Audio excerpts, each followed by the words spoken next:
live on the Varsity Sports Network presented by the School District of Manatee County Game of the Week. I'm Abel, subbing in for Brian Varnador, along with my broadcast partner, Mr. Ken Burton Jr., with sideline updates from Deva Reyes.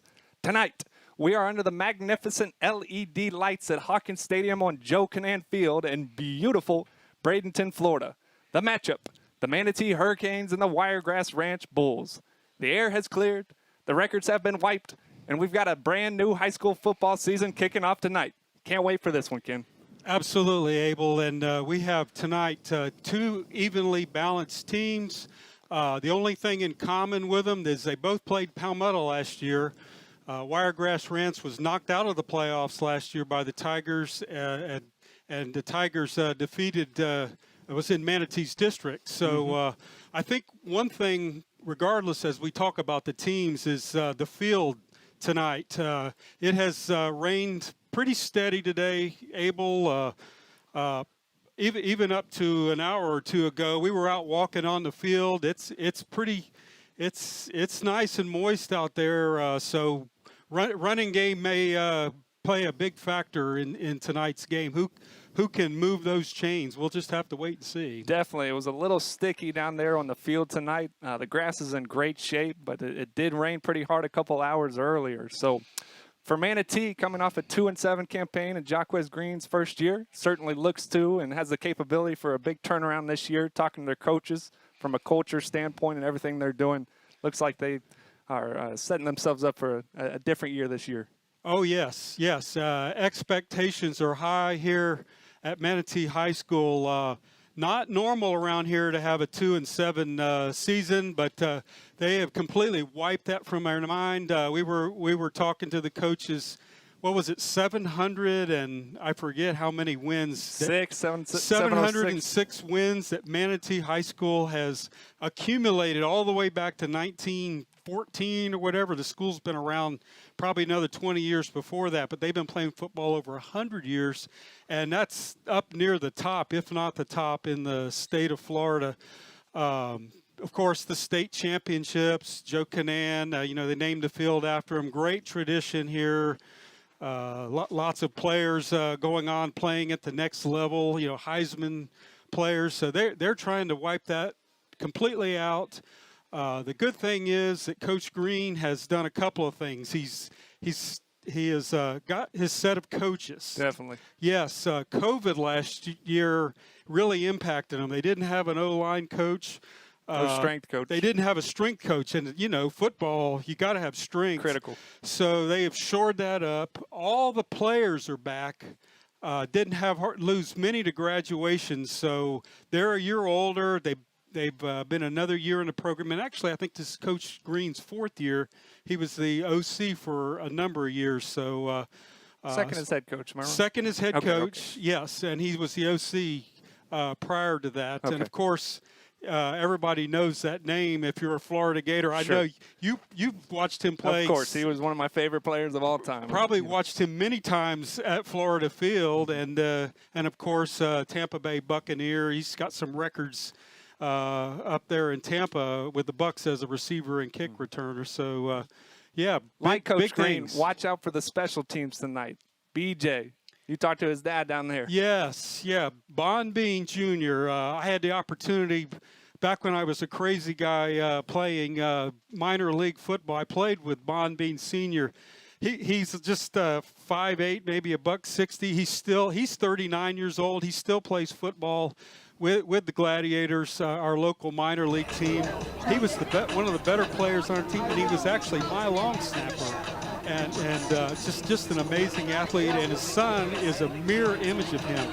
He is just a bundle of energy out there. If you've watched him on the film, he can get open. He can zigzag. He's very good east-west, and he is somebody definitely that Wiregrass needs to worry about tonight. Definitely, Ken. On the other side of the ball, Wiregrass Ranch, coming off a regional playoff appearance last season, where their season did end in Palmetto. They replaced a big-time quarterback, Beck, who ended up at Iowa State, and have plenty of weapons down there, especially at the skill positions, including stud wide receiver Bryson Rogers, an Ohio State commit.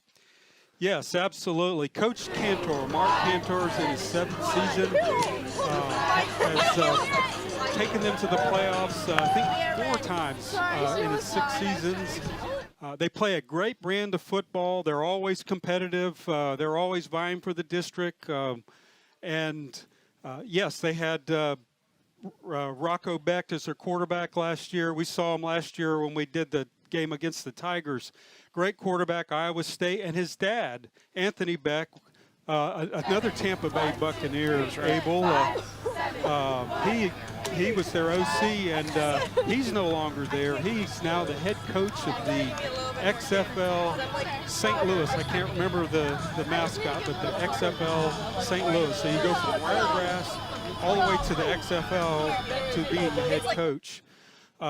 They also lost their backup quarterback. They had a 4-star receiver that was with Bryson that also transferred, which, you know, that's part of the game these days. And but they always have great athletes there, and they play a great brand of football. And they're, like we said earlier, they're evenly matched matchup tonight. On the offensive side of the ball, Manatee, coming off last week, will show multiple offenses. They'll go under center, they've gone under shotgun, and then really close to that red zone and first and goal, second and goal situations have showed some power eye. They'll be led by their back, obviously, Corey Sanders. Yes, he is a great back. Watched him on film. He can go to the outside, he can go to the inside. Not a big guy, goes 5'8", maybe 170 if he's soaking wet, but tough to bring down. They used 2 quarterbacks, I think they did, and we might see 2 tonight. We'll just have to wait and see. But they played IMG Blue. I think they're not the They would be the third, national blue and white. Okay, yeah, they played white. Yep. They played white, jumped up to a 20-0 lead.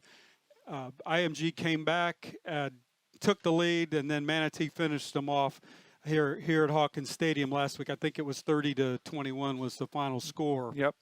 On the offensive side, on the other side, Wiregrass will show a spread attack using a lot of different primary looks out of the shotgun. Before we talk about that, we're going to go down to our sideline reporter Dave Reyes. Hi guys, I'm here on the turf. As you were saying earlier, it is a little damp, it is a little wet, but the groundkeepers did say that the turf is in great condition. So everyone should be ready to play, and it's going to be a good game. Everyone's warming up, and they look like they're in great condition. Back to you guys. Awesome. So to capitalize on what we were saying about Wiregrass's shotgun offense, they returned 2 backs, number 2 and number 3, and obviously containing them is an issue when you have something like a wide receiver like Bryson on the edge. Yes, they've struggled through the spring, and then last week in their fall classic, just getting the offense going. They have the weapons. Definitely Bryson. Down on the field prior to the game, I saw number 3, the running back. He's big. He looks the part. I mean, he's big, stocky. Looks like a running back.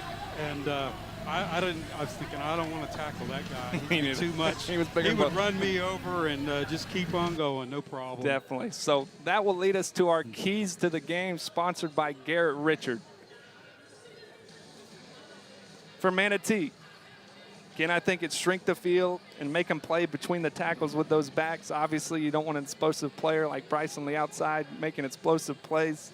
That's my next point, is contain him. Obviously, when you have an Ohio State caliber player out there, eyes have always got to be on him. And play a complete game. Obviously, like you said, they got up 20-0 in the third quarter, and things looked really good. They had a couple quick changes with their defense, and all of a sudden that game tightened. IMG actually took a lead, and Manatee followed through with some clutch special teams plays. On the other side, Wiregrass Ranch contain number 2, Corey Sanders, in this Manatee backfield. They'll go multiple looks with 2 and 3, and obviously with that explosion on offense, they want to control the line of scrimmage and limit turnovers and play a clean football game.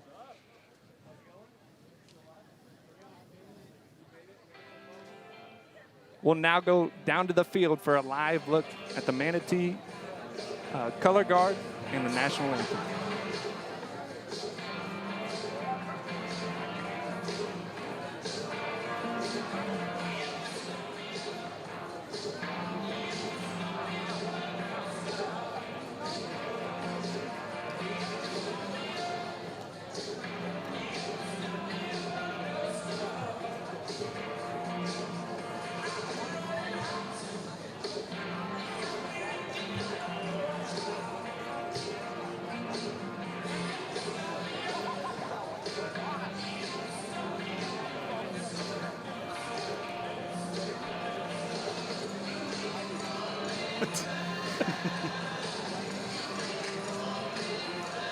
So to kind of continue on what we were talking about, I mean, obviously both teams on the offensive side of the ball have a balanced attack. I mean, Wiregrass mainly kind of out of the shotgun, but who knows? You know, a lot of those games, first week games, they won't show everything, Ken. Yes, you're perfectly correct, Abel. Preseason games, you're going to run a lot of vanilla. You don't want to show too much on film because that film is going to be seen multiple times as the season progresses. Everybody's going to have that first game, so you don't want to give too much away, and again, keep things balanced. So they're going to probably open it up a little. There'll be some things that we will not have seen before out of these teams, but they're going to stick to what they do best here. And again, like I said, I think it's going to come down to the offense. Which team is going to step it up tonight? Manatee had more success last week with IMG putting up 30 points. They had to work for it, but IMG's all you have to do is say IMG. I mean, they are who they are, and anytime you get a win, regardless, that's a big deal. But again, it's going to come down, who's on offense. And then one of your keys to the game was, which is for Wiregrass, is the receiver. They have to figure out how to get him into the game. I mean, I watched him run routes on the film and making the cuts, and he runs great routes. He's a great receiver.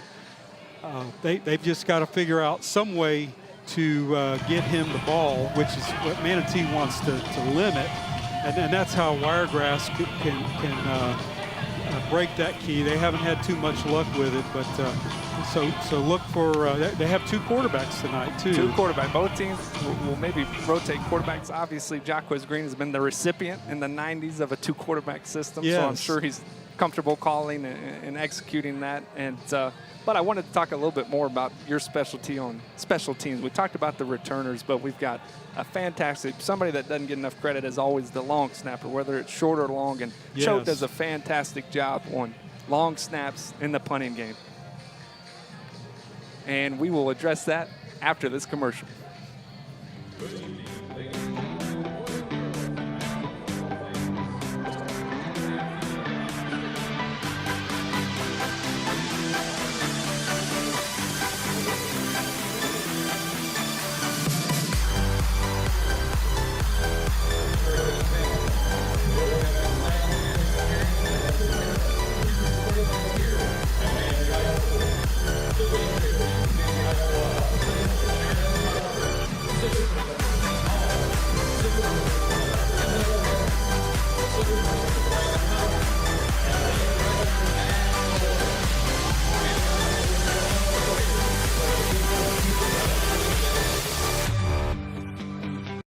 Searching for meaning in a relentless world, always connected, but somehow alone, trapped by illusion.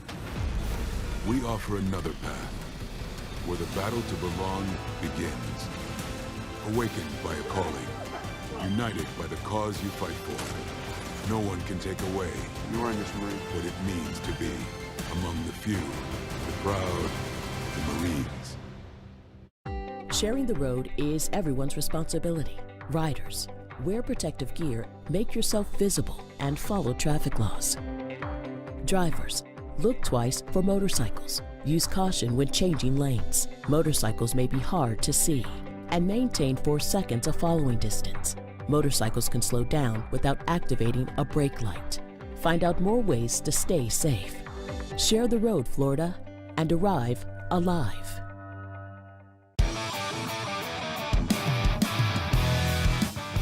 We are very good at what we do. What we love most is when our customers come in with an idea, whether it be a vehicle wrap, trade show display, wall mural, floor graphic, doesn't matter what it is, and we get to run with it and make it happen. One of the most exciting products that we have to offer are our vehicle wraps because we're so good at them. It's in our name.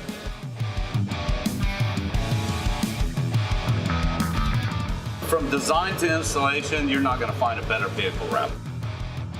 We treat every vehicle as its own canvas to create a design to maximize exposure for our customers. When they see it for the first time, we can tell we just nailed it. Bam! Your new vehicle wrap is going to show your customers who you are, what you do, and how to get in touch with you. We have the best installers in town, and because we're a 3M certified installation company, we use 3M products on all of our vehicle wraps, and we guarantee our installs from start to finish. So our customers walk away knowing they're getting the best service, the best products, the best material, the best installs, the best of everything. We know what we're talking about.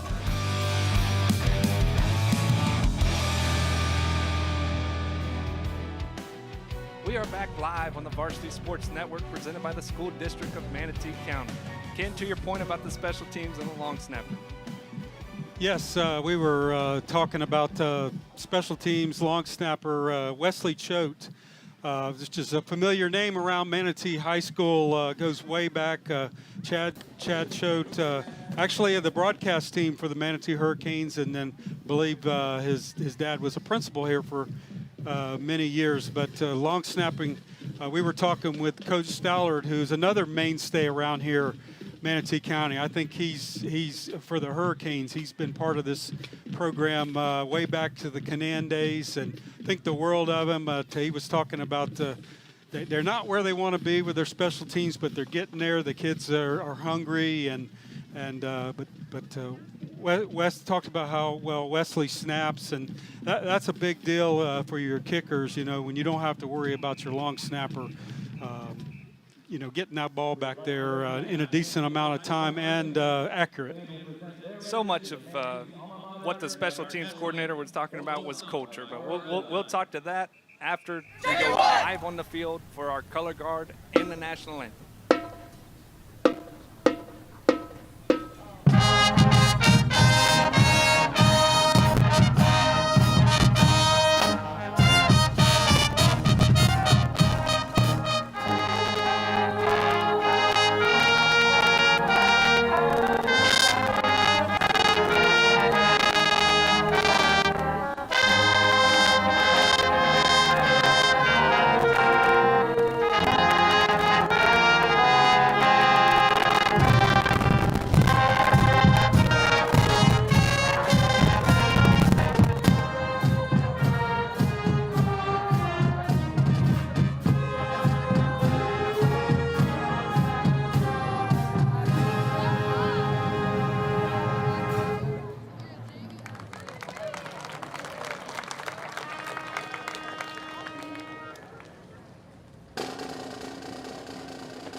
Beautiful rendition of the national anthem there.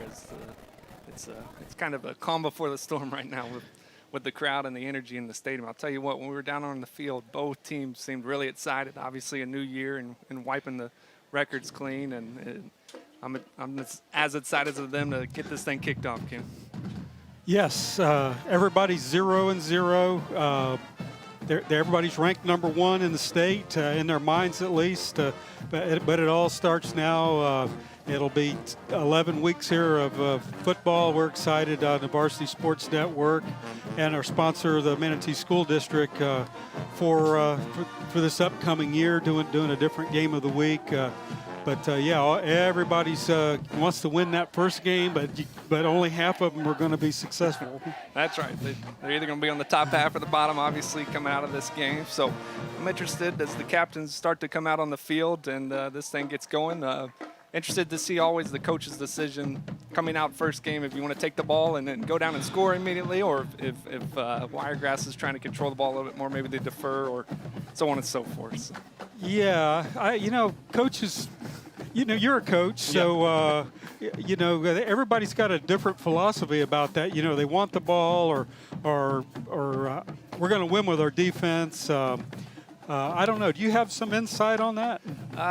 Football-wise, no. I know I've been known for a game or two to coach a little bit aggressively. So we know that. If it's me, I'm going to take the ball and then try to score, or so on and so forth. So I'm excited for what will be not only the captains to come out and we see that choice, but to see, even with a little bit of daylight, these new special LED lights, which even the coaches talked about kind of what that presents as a show on. You've seen it in college football with Georgia and Alabama, obviously, but they've got it here in Manatee, and it should be a special entrance with a little hype video, and they're ready to go. I know that their administration and their media team and everything that they've put together here are ready to go. So we'll go down to the field now, and as the captains come out for the coin toss.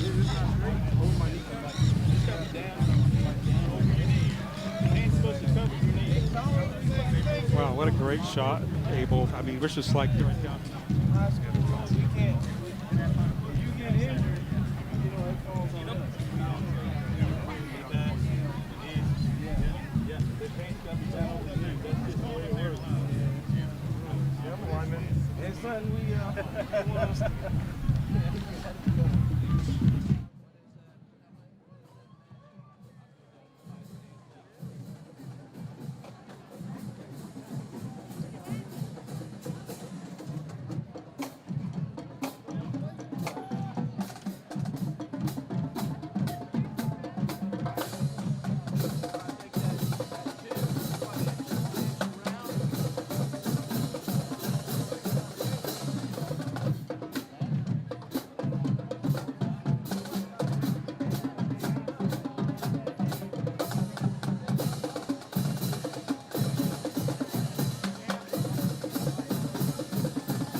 Coming the field is the Wiregrass Bulls. They'll be in white on white tonight. Manatee, when they come out, they will be red tops, white bottoms, and it looks like we are getting close to them coming out on the field. Still waiting on the coin toss. Manatee captains are out on the field now. Got their big tight end, number 6. And I cannot tell who the other captain is, but we'll get a closer look at that in a minute. And big is big, yes. Kobe Keenan goes 6'7", 230, and kind of like a H-back or a wing back. You'll see him line up. He'll line up in the slot a little bit. And then on this side, of course, one of the captains is Bryson Rogers, number 70. Let me get this right. The Sports Illustrated top 99 players in the country. He's number 79, and as you stated earlier, he's long committed to Ohio State. Caught 14 touchdowns last year, 14 of the 24 that Rocco Beck threw last year, and he also ran for another 4 more. He can make it happen. And then the running back who we were talking about down there, number 3, Kenneth Walker. It doesn't have his weight here. It says he's 6 foot, but what are you thinking? Was he about 190? Yes, I'd give him even 2 bills. He was 2 bills. very stout down there. Yes. 210. The coaches over here saying 210. He was very stout, and that's when we talked about trying to contain the line of scrimmage and getting them to play in between tackles. Like he's a downhill runner. He's also got speed. He's a real deal back coming out of that backfield, that's some of the threat tonight for the Wiregrass Ranch offense. Getting closer now. The flags are out. Nice drone shot there provided by Blake Miller.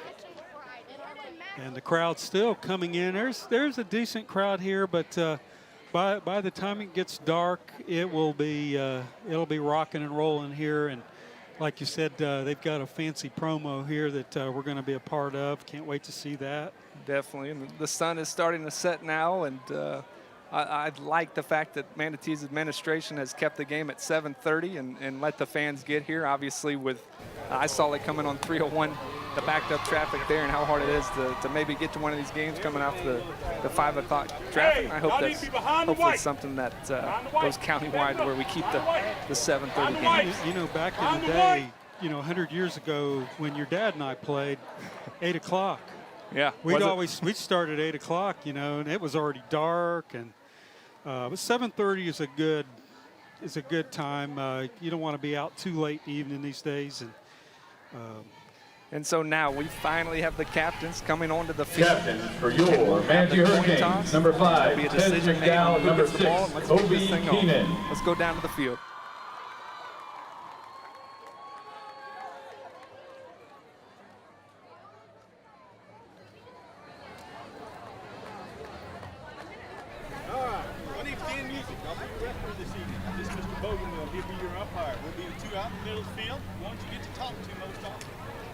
Coaches have you out here for a reason.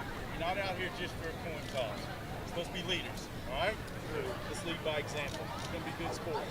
We're going to say something to the other team, make it something positive. If you want to say anything else to that other team, I don't want to hear it. Find one of your teammates behaving in a way they shouldn't. It would behoove you to take care of it before we do. So that's a leadership position, Take care of these things. If you want to help somebody up, pat them on the back. I like to see it. Let's have fun out here. It's a high school activity. It's just like a classroom. Let's keep the language down. Let's take care of that too. All right, we're clear. All right, White, you're my visiting team. You got a $50. You got a head. You got a tail. You toss it in the air. Before I toss it, I'm going to ask you to call it. If I drop it, we'll do it again. I want you to repeat what he called. What do you want? They called heads. You have a tail. Red, you won the toss. Red's won the toss. Next to defer. Coin toss won by the Manatee Hurricanes. They defer. Kick the ball to. You want to kick that way? You want Mr. Bogomil over here, please? Bulls will be receiving, working east to west.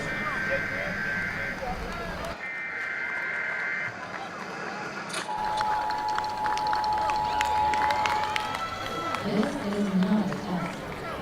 This is the emergency broadcast system announcing the commencement of the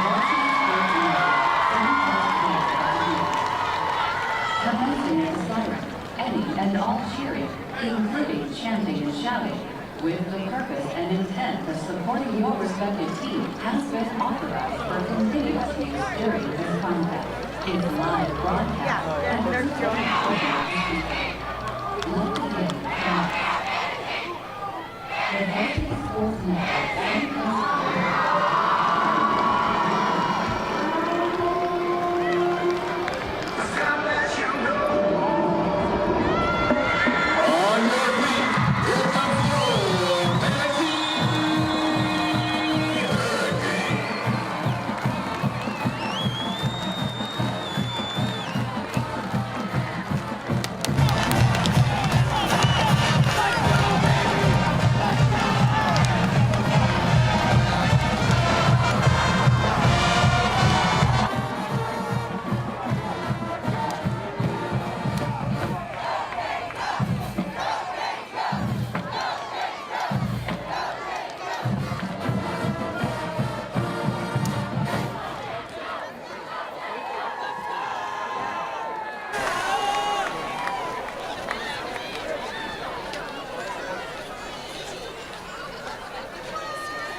Okay, so Manatee has deferred and Wiregrass will take the ball first, heading west. That can be a little bit interesting with the sun, but it is pretty much set. And so we will have football here shortly. Like we talked about the decision. They deferred, want to play defense first and give that the kind of the key to the game, their defensive line versus these running backs, a test. Yeah, talking to the DC, Josh, before the game, he feels that their defense can hold their own with the offensive line. Only time will tell here. You know, they really haven't seen each other. He couldn't even tell us who the quarterbacks were on that were playing. He knows he could describe them, but of course. But time will tell here, and as we get this game underway, it could come down to special teams tonight. We just have to wait and see. So here we go with the big-footed kicker, Cash Waldrop. He plays backup tight end for the Hurricanes, and he's got a great leg coming here kicking off. Be interesting strategy-wise. You try to kick in the end zone immediately, and then if he can, and get an immediate touchback, or are we trying to go down there and maybe send a message from a physicality standpoint? Yeah, I think Coach Stollard from Manatee is going to have him kick it in the end zone to keep it away from. If you've got a player that can do that, every time you take away that one element that where they can take it with their skilled athletes to take it to the house. For sure. The ball is set. The kick is in the air, and we have another high school football season here to go in Florida. Number 8 will catch it from the 10. He's got running room on the sideline to the 20, to the 30, down to the 40, but a flag down on the play, Ken. Yeah, nice return. He looks like he got up underneath the ball a little bit. The kick returner got it with a head full of steam, and but unfortunately, somewhere there was a block and a backwards block or block in the back, something. Let's go so down. It's going to bring it back. Let's go down to the white hat and see the call here.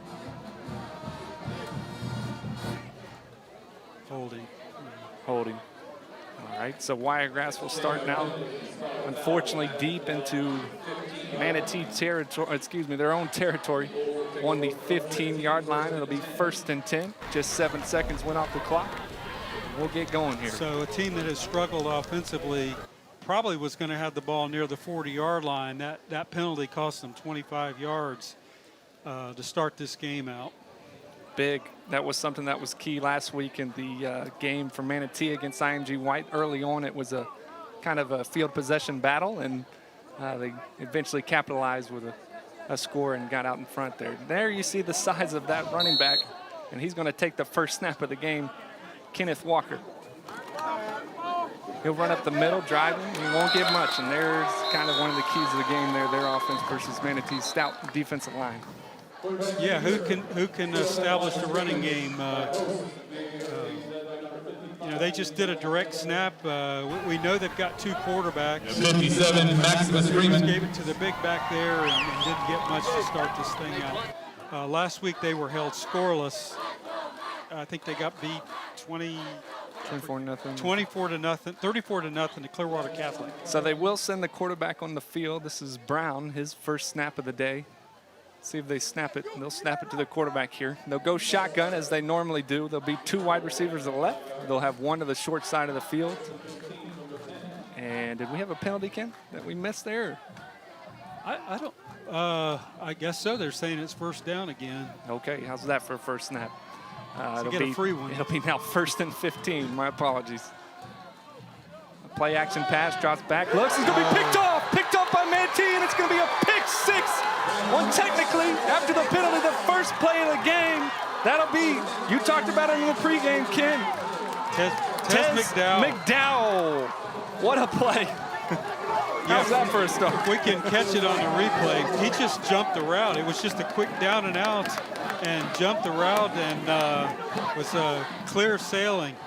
Last week against IMG White, did the same thing. He jumped in front of a route and picked it off. Yeah. So what a start, obviously, for the Manatee defense. Let's see if we can get a potential replay here. If not, it'll be the left-footed kicker, Joey Colonesso. Joey with a couple clutch kicks last week late in the game. It's got to be good for his confidence.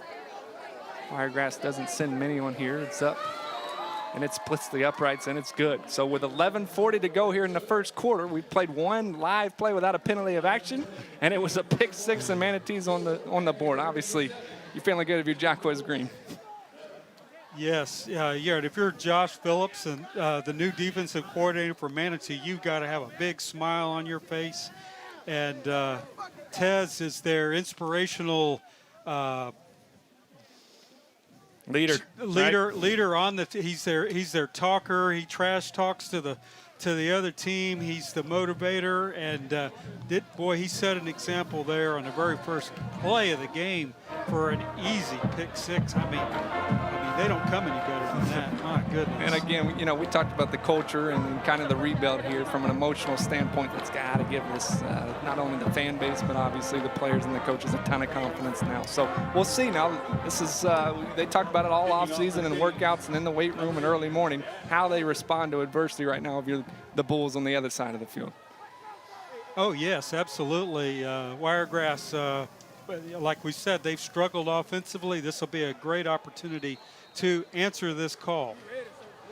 So again, he'll have his second rep in about 20 seconds here. It's big cash, Waldrop. And he'll send it into the evening sky. There's a nice kick, and he's going to field it about the 2-yard line. Clean catch, running up the right. Has a lane if he takes it cut upside, but he's hit hard, and he's going to be tackled right there at the 19-yard line. Fantastic play by number 52, Richmond Damius. Yeah, nice form tackle. As we watch this again in slow motion, great form, follow through on the kick. But watch 52 jump right into the screen here, and just a great form tackle. Whoa! I know. Slams him down. Coach has got to be feeling good about that one. Special teams and defensively, I mean, fantastic start. Coach obviously. Stoller's definitely over there. He's probably the first one great demo as he comes off the field. So now Wiregrass will go with a new quarterback. This will be the third Bull to touch the ball early in the game. They'll go out of shotgun. They'll send the H-back in motion. High snap, but now there we go with a positive play on first down. It'll bring up 2nd and 7, and there's our guy, Kenneth Walker. Yeah, based on what we're seeing, Abel, I think we're going to see a heavy dose of the Kenneth Walker show here tonight until they can, get this offense figured out. Again, they've got the wide receiver out there. Number one, he's not even out in the field at the moment. That they have to use if necessary. So 2nd and 7, ball on the 21-yard line. Going to give it right back to him, trying to bounce outside, and he will. Nice block by the wide receiver out there. He's driving, and he'll be close to, if not have the first down, I think he'll be just short. So it'll bring up a interesting call here. 3rd and short, it'll be 3rd and 1, ball on the 29-yard line. Yeah, watch his cut right there. My goodness, for a big guy, he moves very nimble feet. I wish I could have ever moved that quick. I could only dream about it. You and me both. But puts them in a very manageable 3rd and short that they need to make here. Again, out of gun, we'll have Walker in the backfield. 2 wide receivers wide. Tight end kind of floating around in the H-back position there. High snap, and it's going to be tackled for a big loss here for Manatee. That was number 56. We talked about him pregame a little bit. Number 56, Alvoid Kian. Yeah, I think he beat the snap back there. Of course, the snap has been high every time, and there's you got to get that time, and you're just helping the defense. But my goodness, regardless, had no chance to put them in a punting situation. So now here on the field becomes the dynamic returner. We talked about him a little bit again in pregame, BJ, and they'll have 2 guys returning the punt here. So it'll be interesting. Do they throw it and get really aggressive on a lateral here? Or? Yeah, we'll have to see. High snap, ball is punted into the air. It'll be a kick out of bounds, and let's see where he spots it here. Right at the 50-yard line. So Manatee, a great start to this game with 9:24 to go, 7-0. They'll have the ball on the right at midfield. Punter actually shanked that. Let's go down to the sideline. Hi, so I'm here with Matt Bolin. He's the athletic director of Manatee High School. Matt, tell us about what's going on with the athletics here this year. Absolutely. Thank you all for being here, and thank you for having me. We are offering currently 27 sports under the FHSA umbrella. Very excited about what they have to offer. We are one of 2 schools in the county that do offer a boys and girls lacrosse program. So that is a huge addition for us that we have here. But we're very excited to watch all of our sports compete and look forward to the year offers. Awesome. Thank you. Back to you guys. So first touch of the game will go to who else? Corey Sanders to the right, but there will be a flag on the play. Yeah, either a hold or the two ends were moving from the left side to the right. May not have been set. We'll just have to wait and see. Interesting shift there with the tight end. Something I didn't see or just missed last week when watching the Hurricanes. So maybe a little pre-snap movement here to they got him confuse the for defense. holding here. Somebody was holding, which will put Manatee in looks like in a 1st and long here. Let's see if we can pick it up. Manatee now will be in a 1st and. Oh, right there. It was the wide receiver. It was Bon Bean holding on to number 5 right there in front of the ref. So it'll be 1st and what should be 20. Manatee out of a pistol look. Going to hand the ball off to Corey Sanders. Sanders cuts it out inside and now to the outside to the right side. He's got running room and he gets close back to a 1st down and they'll have the ball on the 42-yard line. It'll be 2nd and 2. So how about that for a 1st and 20 run, Ken? Yeah, absolutely. If you can make a lot of it back on a run, that's good to put it 2nd short. Corey Sanders is a scat back that can go east and west and north and south. It's their top returner. He only had like a couple of 100 yards rushing last year, but he's going to be their go-to guy. They have a lot of juniors that they're counting on this year to be leaders, and he's one of them. A couple more runs like that, he may get that in a game. Okay, so Manatee back under center. They'll use their big tight end now out in the slot. Ball to Sanders. Sanders driving. And good contained by the Bulls there, so he'll only get a yard. That'll bring up their first 3rd down of the game. It'll be 3rd and 2. Yeah, looks like number 6, Jadian Barron, the middle linebacker, stepped up and made the play there. Sanders had nowhere to go, but still a manageable 3rd and short, Abel. So 3rd and 2 here. A bunch to the right. Under center, going to hand it off to Sanders. Sanders is going to drive and have the 1st down, and it'll be 1st and 10. Ball on the 38-yard line here with 7:54 to go in the 1st quarter. Let's go over to a replay. So again, they're just going to see who can wear down who tonight, Abel. Just run, both teams running, trying to establish a run here, and Manatee successful to moving the chains after starting this drive with a hold call. So far, so good between the trenches for Manatee. They'll now go shotgun. They'll put their big tight end out in the slot, and they'll have one running back, Sanders, in the backfield. 2 wide receivers on either end. They'll hand it to Sanders. Sanders up the middle. Sanders coming, driving, and he'll have another 1st down. Another push by that Manatee offensive line, and it'll be another 1st down. Ball on the 26-yard line. They're in good shape. Yes, they're executing on all cylinders. They're a great job by the offensive line. Sanders goes 5'8", 170, very compact, short to the ground, and tough to bring down, moving the chains. So everything Manatee has done so far has been out of the huddle. They're using the tight end in different spots a lot. Kobe Keeman, and they'll be under center again. Kind of a tight formation here. They'll play action pass, quarterback will roll out. He's got the receiver open to 25 to the 20. He's going to cut back inside, and it'll be close to another Manatee 1st down and bring it up 2nd and 1. That is number 7, Ramsey Cole with the catch. A nice look there after a couple successful running plays. Yeah, doing a rollout. B.J. Bean was cutting across to the corner, was wide open, but this was designed to go to Cole, who made a nice pitch and catch there to make it a 2nd and short as they are knocking on the door in the red zone. So now shotgun. We'll have 2 receivers wide out there. And they'll hand the ball off to Sanders. Sanders cuts to the outside.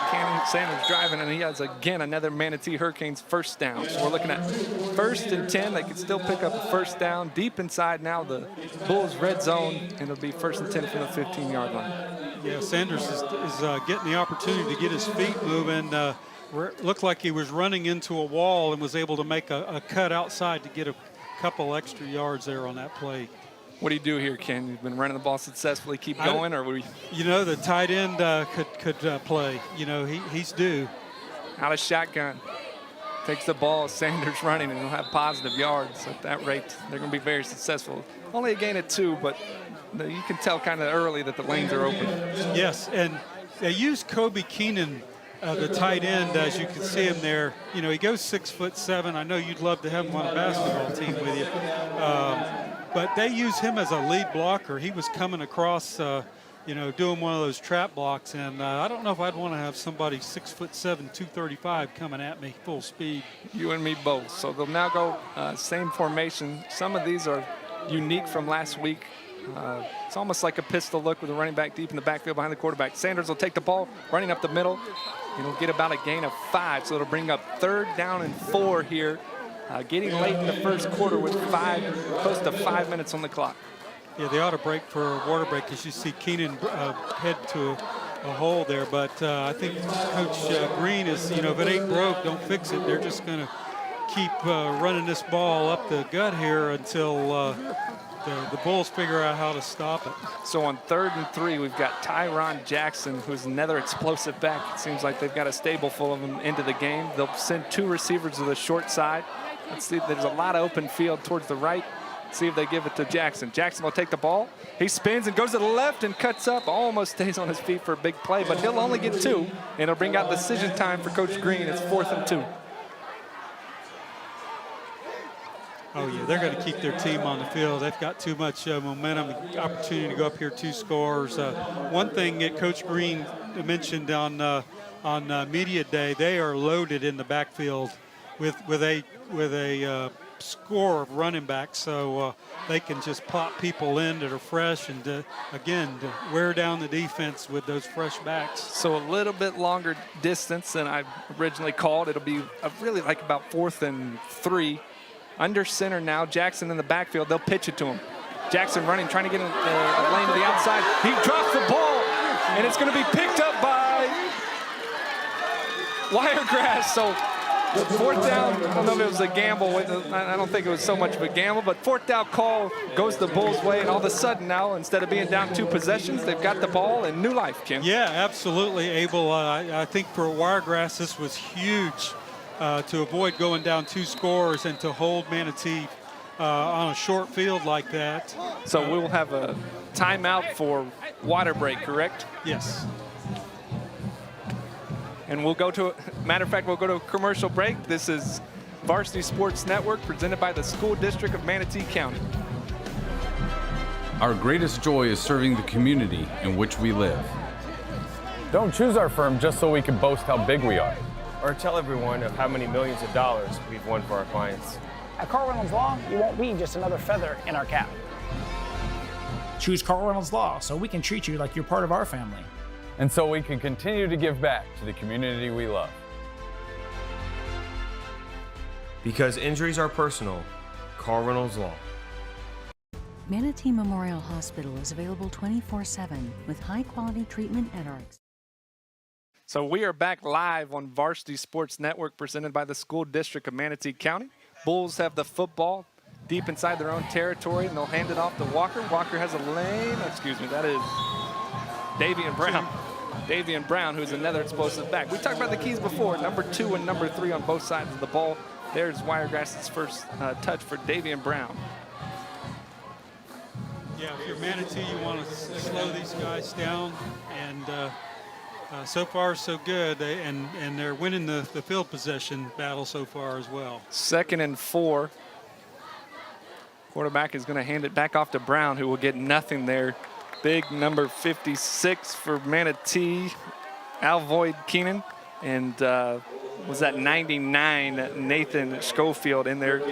Seems like they got a bunch of them down there, Ken. A lot of beef. Yeah, a lot of beef. Keenan goes 245, just a sophomore, and Robinson, number 95, goes 285, just a junior. Very stout on that defense. A lot of speed and a lot of size. So it brings up a critical, if not for field position, 3rd and 6 with 2:51 to go on the clock in the first quarter. We'll have 2 receivers to the weak side. Looking, going to throw, and there's number 5 again. Watch out. So it'll bring up 4th down for the Bulls. I had a flashback there in the first possession. Yeah, I think Tez thought that as too. Like, wow, they're throwing it my way again. As we look at this, he almost telegraphs it a little bit. Obviously, the play didn't go anywhere. So anyway, big punt here for Wiregrass. They have got to flip this field somehow to avoid. They're not going to last long playing on short fields with Manatee. I agree. It'll be Jeremy Caruso. Last time he kind of missed one to the right. Yeah, if you caught that. Avoided a kick return, but it only traveled 24 yards. We got a flag down on the field that may be a delay of game, and it will be. Advantage at Manatee here is we've got a live play clock, and so this will back them up another 5. Maybe half the distance. Is it half the distance? Where are we at? That's at the 12, so it'll be on the 7. 7-yard line. So we got. And this is one of those things you see the first game of the year. You could never spend enough time on special teams, and getting those personnel out there is critical. Some teams, some coaches don't care about special teams. The really good ones obviously do. And we're doing it again. And we'll do it again, and now we'll go half the distance, correct? Or is it 7 to the 2-yard line? So it's not. Yeah. It goes back to the 2. I think we're in half the distance land, but the teams that you see play deep in the playoffs generally have their special teams act together. They put the time and effort, but this is frustrating regardless for any team, especially first game of the year. And I'm sorry, Ken. Yeah. How he's lining up, I'm interested in Caruso not taking a back step here in the back of the end zone. Safety. It's a little bit scary. His feet have got to be on the line down there. Kick's going to be up, and it's going to be blocked. And the play's going to stop. Now, I thought he put his back foot on that end zone there. A Manatee guy, number 25. It's going to be a safety. He's going to call. His back foot was on the back line there. Maybe we can get a replay on that. The way he was lining up to catch the ball, it seemed like he was a little bit too deep. And then I was always taught, just back up. Don't back up if you're there. And if just let it go, and take up the 2 points. It was blocked. Number 25 bobbles it, and then Wiregrass recovers. But it's a safety. So anyway, he did hit the back line there, and we'll have a safety, and it'll be 9-0 with 2:40 to go in the first quarter. Just kind of a disastrous start here early for the Bulls, deep into their own territory, obviously with a pick 6, and then now a safety, and it's first game stuff. Yeah, and look at it, 3 consecutive special team blunders. The first 2, they go from because they couldn't get the personnel or lined up offside. They go from the 12 to the 7 to the 2, and you're putting the punter right there back under the goalpost, and then he puts his foot on the line. That was a good pickup too, by the way, and so they get 2 points out of that.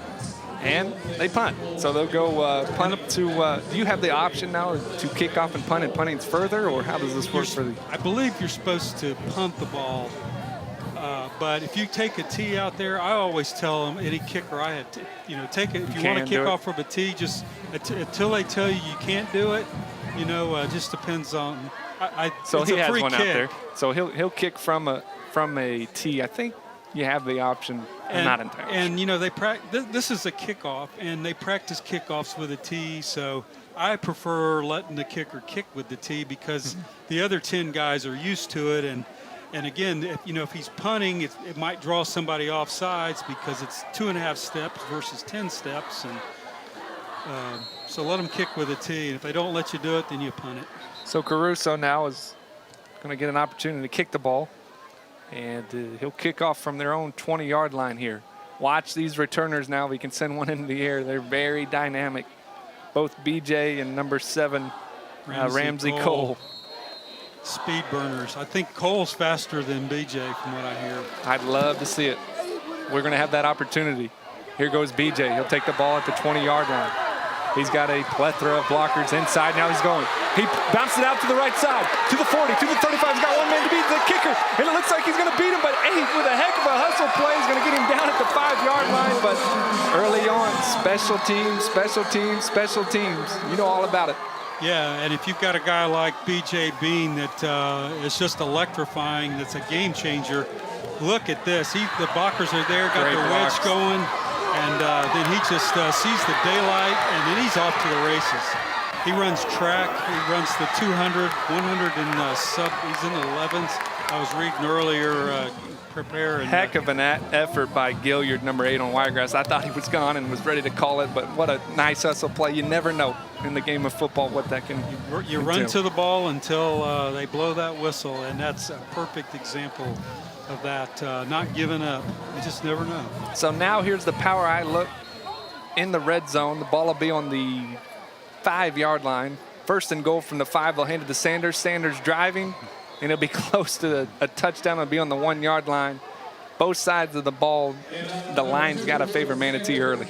Yeah, and they put Alvoid Keenan, number 56, in there, who we've talked about earlier, as the fullback, and running through that hole to make it a little bit easier for the Manatee back. But they're really close. They're able. So back with 2 of the big fellas in there. They'll go right behind it. Sanders driving, and he'll have. Oh, there's a fumble. Did he not break the plane? They're saying that he didn't, and it's going to be Wiregrass ball. So how about the hustle play on special teams to lead to a turnover? That's why you play to the whistle, Ken. That's why you play to the whistle. And then Johnny on the spot there, if we get a replay here, coming in and punching the ball. All he was doing was Sanders was just kicking his legs and just, I'll see that line. All I got to do is get there, but somebody popped it out. Looks like number 12. Number 12, that is, let's get his name out there. Lawrence Graham, number 12, outside linebacker with a fantastic play. So, we've talked about their response to adversity, and they've had plenty of it early in the game, but how about that? First, a quick change situation for their defense after a safety, and they come up with a huge turnover, even though it puts their offense right back 99 yards to go. So this game could easily be 24-0 right now. We'll have a timeout, Wiregrass, with 1:52 to go in the first quarter. They'll have the ball 1st and 10 with 99 yards to go. 9-0 Manatee.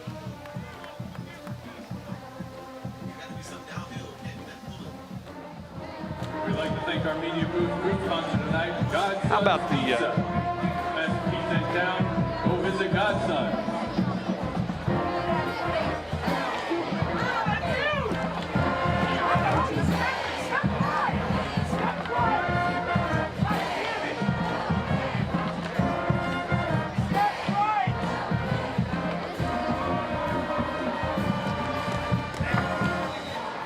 We are back live with the Varsity Sports Network Game of the Week, presented by the School District of Manatee County. And what a great view of our sunset out there on Anna Maria Island. That's why 1,000 people are moving to Florida every day for these beautiful sunsets that we have here. No doubt. But also some great football as we get back to the action here. Absolutely. So they'll go again, straight out of the shotgun. 2 receivers to his right, 1 to the left. High snap, going to give the ball, and it's going to be a safety in the end zone unless they say it's forward progress. They didn't. It's the second safety of the game for the Manatee defense and special teams, and it'll now be, did you have this on your scorecard? 11-0. 11-0. On your bingo card. Yeah, that's a I-11, B11, something like that. My goodness. Usually a team will get a safety 1 a year. Right. 2, but 2 in the same quarter. Interesting. But again, like I said before we went to break, this game could easily be 24-0.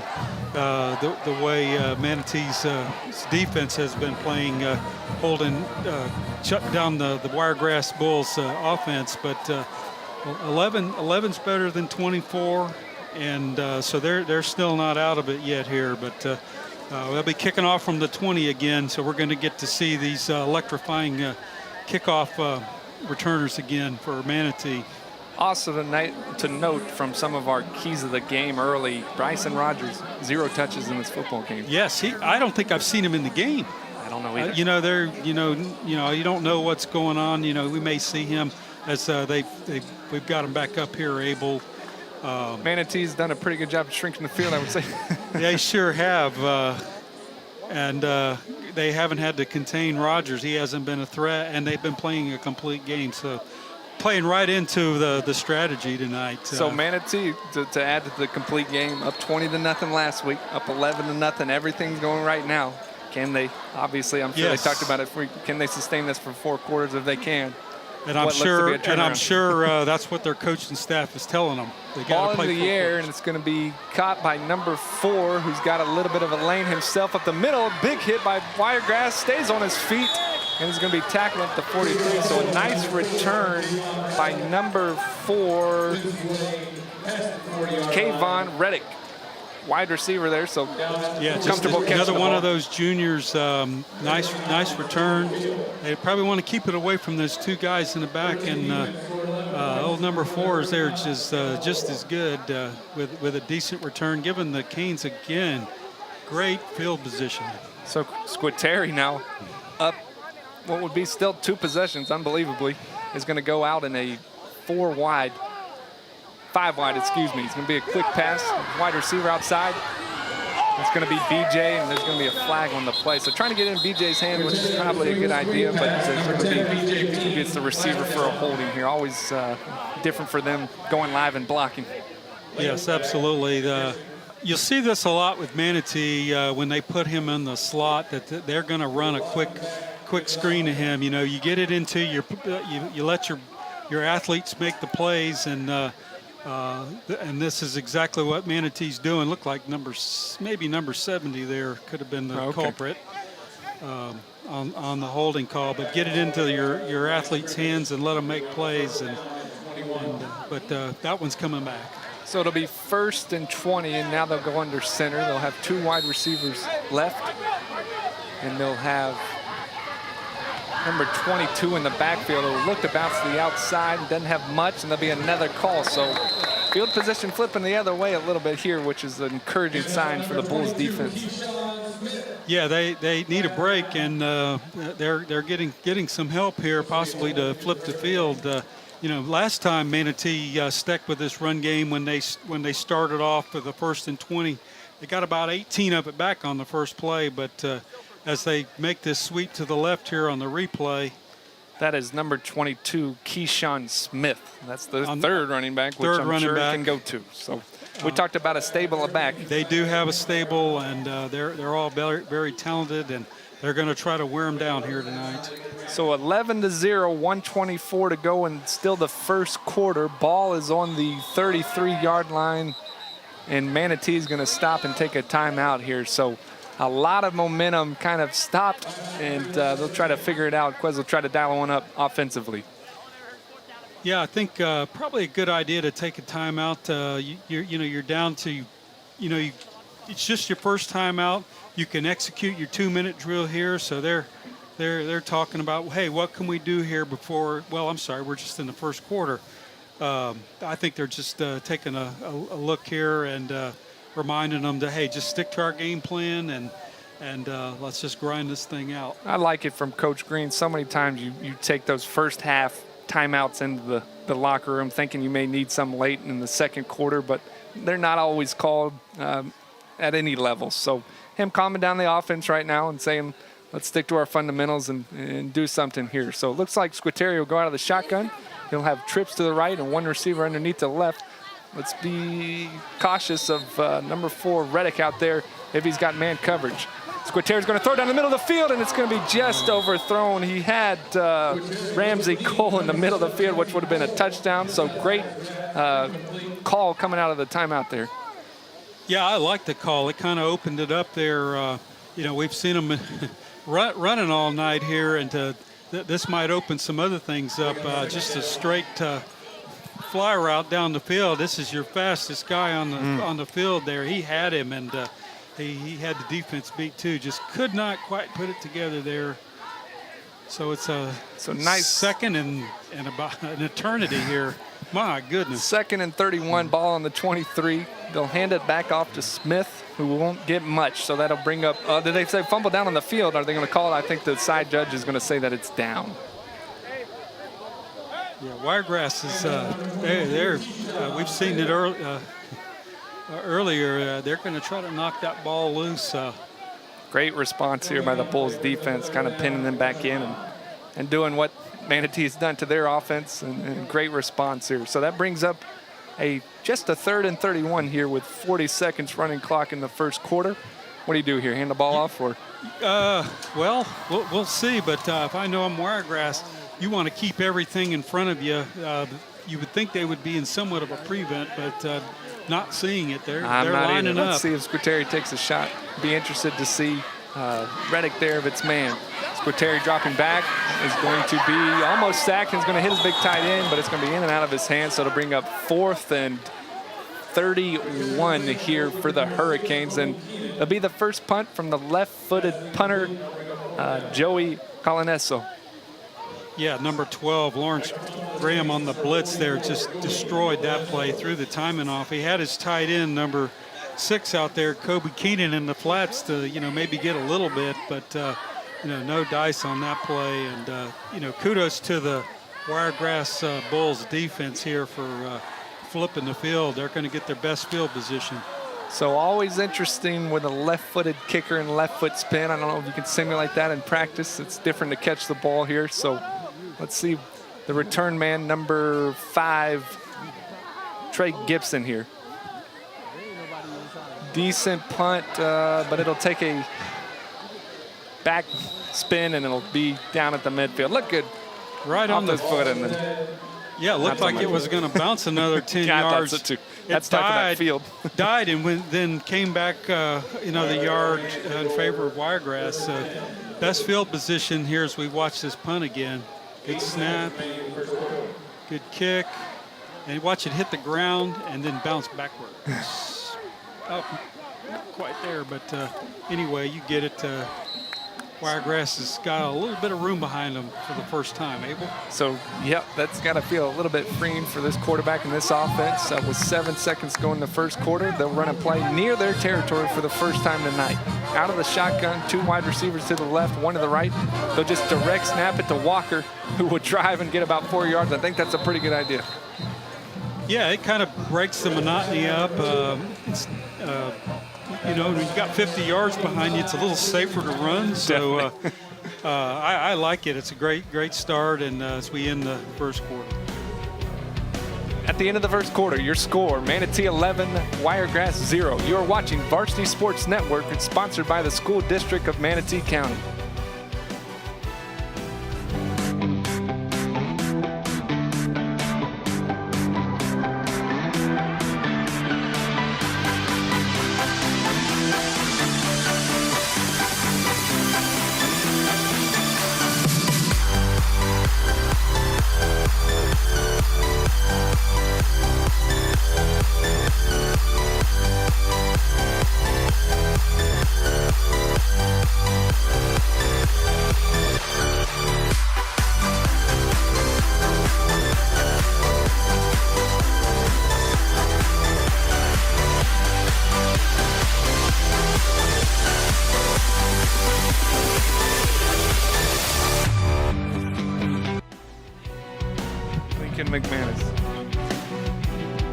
So we are back at Varsity Sports Network, sponsored by the School District of Manatee County.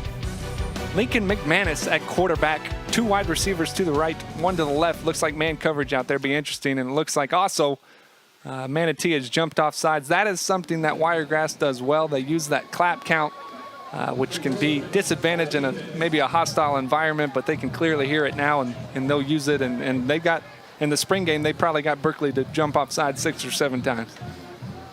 And poor number 50 paid the price, but you know what? They moved the chains. That's their first maybe of the night, and even if it's manufactured, they're heading in the right direction. So Abel. all of a sudden, just down 2 possessions to start the second quarter here, we've got the Bulls in the Hurricanes territory, ball on the 40-yard line, 1st and 10.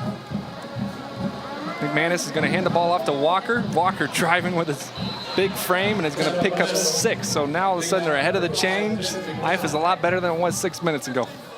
Yeah, absolutely. It's amazing what a first down can do, and nice blocking there by the offensive line, and it's always nice to be second and short, regardless field position. So 2nd and 5 for the Bulls. Big Walker there in the backfield. They'll have 2 wide receivers to the left, 1 to the right. Manatee will drop a cornerback and be a direct step to Walker, who would drive on the second effort and get 3 yards and be close to a first down. So it'll bring up an all-important 3rd and 1. Early in the game, how the game's flowed, is it 2-down territory? Oh, I think so. You know, one and maybe as long as there's no penalties. But you know, it seems like they've gotten some momentum here. They can open up the playbook here. You know, toss that thing down the field now. Lots of options now for the Bulls on this 3rd and short. So 3rd and short. Big Walker in the backfield. Manatee will crowd the line here and see what they do with the linebackers if they send both. Trips to the left. Going to hand it off to Walker. Walker is going to plow over and get the first down. It'll be a 1st down ball on the 30-yard line. 1st and 10 Bulls. Yeah, it looks like Manatee sent everybody in the interior, and it was just a matter of who wanted it more. And Wiregrass able to successfully move the chains again. Nice play, got a little bit of momentum. Obviously, riding Walker is not a bad idea. So 1st and 10 now, ball on the 30-yard line. 10:15 to go in the 2nd quarter. They'll look over to the sideline here and get the call from their coach. Taking their time here. Much better tempo to this drive. Snap is good. They'll hand it to Walker. Walker driving up the middle. Geez, Walker driving. He'll have a 1st down after an 11-yard run, dragging Manatee defenders on his way. What do they call that? Yak yards after contact. He gets hit right before he hits the line of scrimmage. He's carrying 1, 2, and now a 3rd Hurricane for a nice gain. Goodness. So we'll have 1st and 10 inside Manatee's red zone now. Down 11-0, but a lot of time obviously in the 2nd quarter. Quarterback takes the ball and is going to hand it to Walker again, and this time Manatee's going to be there. It'll be a couple of Manatee defenders, including number 56, Alvoid Keenan. Yeah, we've seen him both sides of the ball. Watch him explode through the line. You know, you can only go to the well so many times. You've got to change things up, and you know, Keenan picked up on that snap count and jumped through the gap, and there was just no chance. I don't care how big and thick you are, there was just nowhere to go. So now 2nd and long. I have not seen Bryson Rogers in the game, so I'm not sure if he's going to play. He's not been out there. So we've got Walker in the backfield. We have 2 wide receivers to the right, 1 to the left. Looks like Manatee will press out there. See if they get the playoff here. I do not think they do. There should have been a delayed game, not called. Manatee in the backfield, but if it's a screen pass, it'll be to Brown. Brown's got a room. He's got to the 15, but there's going to be a holding outside on the receiver. Almost broke it there, had a little bit of room. Yeah. It looks like the split end that was way out blocking downfield is going to get flagged for that. You know, almost a broken play, but the quarterback hung with it, and the running back setting up there for the screen on the left side made the best out of nothing there, but unfortunately it's coming back as we watch it again. Getting blitzed and hammered as he throws the ball, but got enough on it for Brown to get it and get away. And if you look up ahead, there's where the holding was called, right? Yep. Right at the top of the screen. So that's going to bring up a 2nd and 22 now after the 1st down loss, and they'll be behind the chains, but they're not moving the ball here. Let's see if they move it. Okay, 2nd and 22, and the ball will be on the, should be 32-yard line here.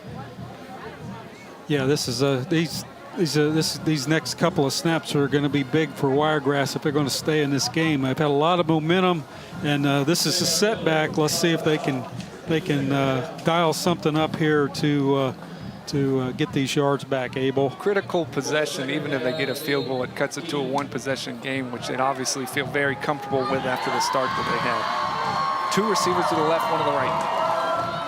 Brown, I believe, in the backfield, and he's going to throw it outside, and it's going to be all incomplete. Wrong route, wrong throw there. Week 1 stuff, right? Week 1, the wide receiver was running a different play than the quarterback called, or vice versa. Wasn't even close. So wasted down, essentially. Frustrating for the offensive coordinator. They've got to make something big here. I don't know if you're in 2-down territory. I don't know how good their kicker is here, but they've got to get make some yardage See if here. they dump one short, just try to get it in field goal range here. Quarterback drops back, a lot of pressure from the defense for Manatee, and that'll be big number 55, Ian Johnson Kelly with the stop there. So again, line of scrimmage. Yeah, they get in the backfield there, and they push them backwards, and what could have cut it to one possession, not going to happen. Yeah, unless this kicker comes out here and nails one. Josh Phillips, you're talking almost 50 yards. Yeah, they're going to let him take a shot at it. All right, because in high school, your dad and I have talked about it a lot. You can try a 50-yard field goal, and guess what? If you miss it, it goes back to the 20. So let's take it, right? Yeah. So if you've got a kicker that can do this. You got a huge weapon. So this will be Caruso, who had the safety earlier in the game, but can totally redeem himself with a long field goal here. What's the yardage we're looking at? 51 yards. 51 and yards. They're going to take a timeout to think about it. I don't know. I think they had everybody out there. They shifted Walker in late, and I don't know if the count wasn't right. He didn't feel comfortable with it, so he'll take a timeout. Well, you don't want a penalty on a 51-yarder because that's a stretch. As we've talked, we'll send it down to Dava. Hi, guys. I'm here with the beautiful Imani, senior at Wiregrass. How are you, honey? I'm good. How are you? Good. What do you love so much about being a cheerleader? It's kind of just you bring the spirit to the game, you hype up the crowd, you get the football players going, and it's all just, you're in the middle of the experience. And you bring so much energy to the game. I saw you. Are you planning on doing cheerleading in your senior year? Well, I'm sorry, in your year for college next year? I am planning to go collegiate. I haven't decided which college yet, but I'm definitely cheering. Great. Nice meeting you. Back to you guys. Thanks, Dava. So here we go. 51-yard kick for Caruso. The snap is a little bit low. The hold is good, but the kick is going to be short. So Manatee will take the ball on their own 20-yard line. I think it was we have a the flag. shot, but we've got a flag. They might have roughed the kicker. Running or rough? Let's see. Taken. I saw the flag. I did not see the infraction.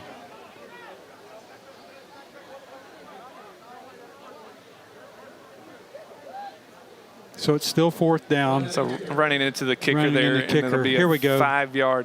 Our camera crew, Johnny on the spot. Yeah, just running. Yeah. That was Manatee's Ramsey Cole. You want to be 5 yards in front of him when you time your jump.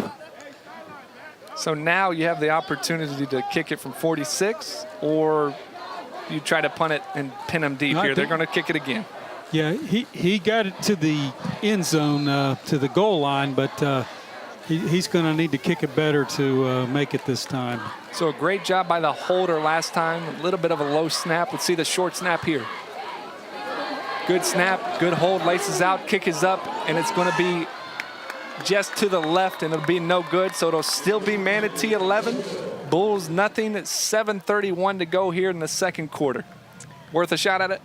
Yeah, definitely worth a shot. They didn't score any points last week, and they're still scoreless now. So anything to get those points, and again, like you said earlier, cuts it down to just a believe it or not, a one-possession game. So better kick that time. Had enough juice on it, just a little wide to the left. But great drive by Wiregrass and the defense setting that up. Manatee will now take the ball on their own 20. Let's see what they do here. We get the running game back going, or does Squitieri take a shot here? Or? I think you might see a little bit of both, but they're definitely going to stick with that running game. They're rotating back in now. They've got Jackson in the backfield. Squitieri takes the ball. Going to look to swing it to him. It'll be a quarterback draw, and he stumbles. Had a little bit of room there, but he'll get, it'll actually be a loss of 2 on the game. So great call. If it was indeed a keeper the whole time, I don't know if the design was the swing. Yeah, he's got that same disease I have, where you trip over the where they mark the lines there. Yeah. Yeah, that's not a good feeling when the lines tackle you. But I think he was trying to pass it and run it, and it just messed his footing up. So time to redeem himself. Good design here. Trips to the left. One receiver to the right. Squitieri drops back. Well, that's a different quarterback. Drops back. The pass may caught in and out of his hands. They subbed the quarterback and put, how are you saying his last name? Heidel? Yes. Heidel in the game, and it was a money throw, and what could have been an easy touchdown with the speed of Cole.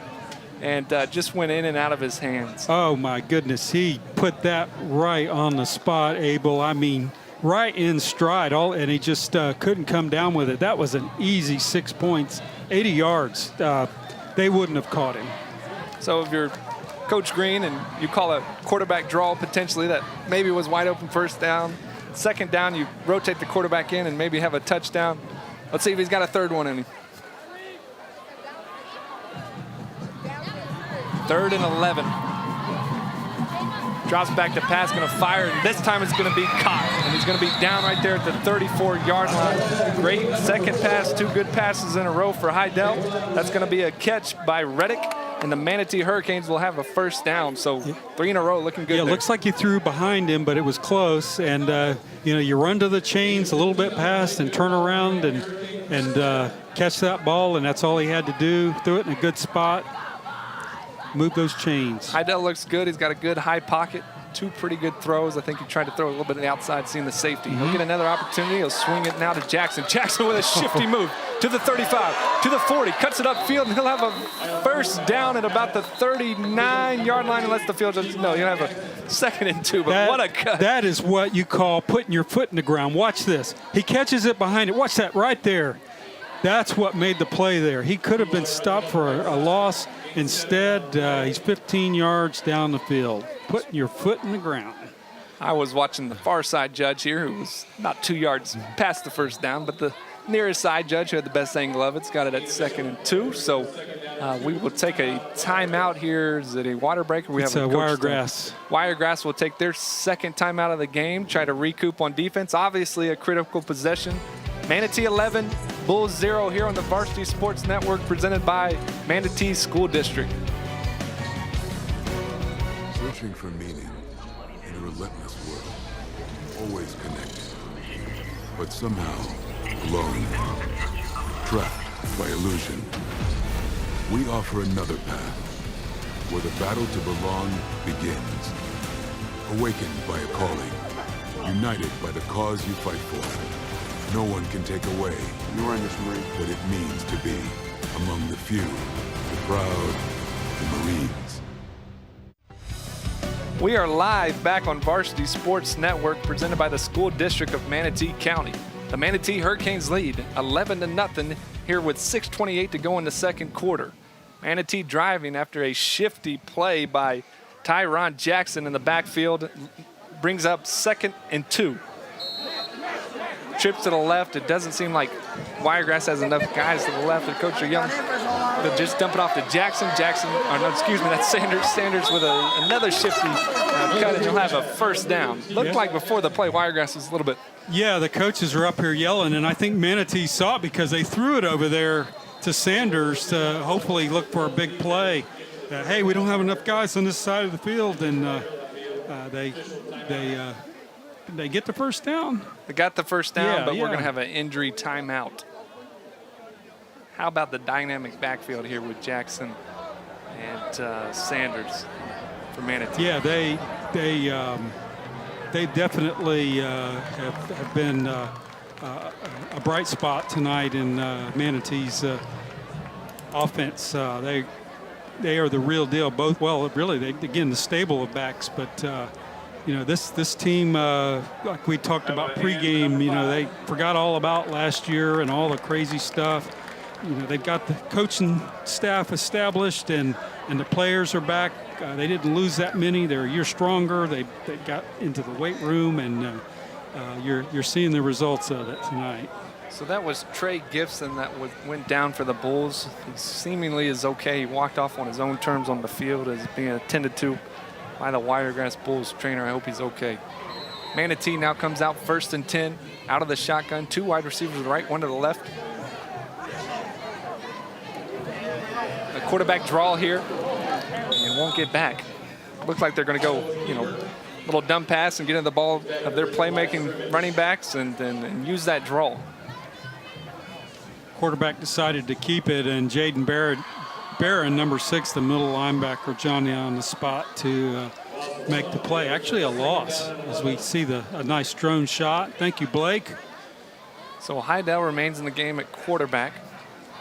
2 wide receivers to the right. Gonna let Heidel throw, and he's gonna throw to the middle field, and it's gonna be caught. He's going to the 35, he's to the 30, to the 25, the 20, the 10, the 5, and he's gonna be tackled out of bounds at the 1-yard line, and there'll be a penalty, maybe a horse collar. What a play in the middle of the field by Ramsey Cole.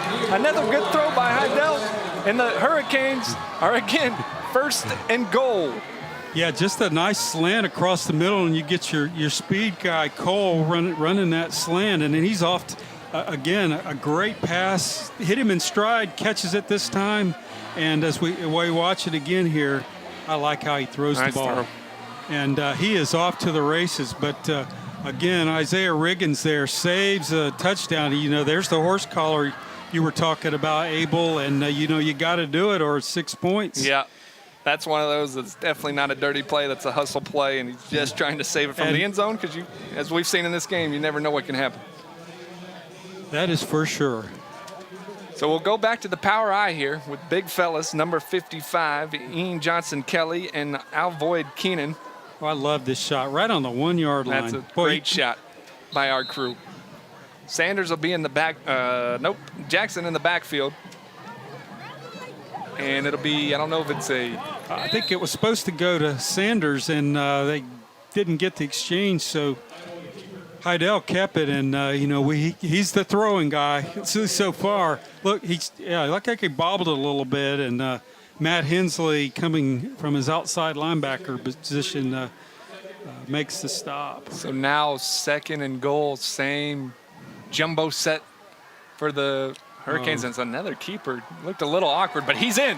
Touchdown, Manatee, and it extends the lead 17-0 now. And as you see, like we talked about, the magnificent LED lights here, and that's something to see.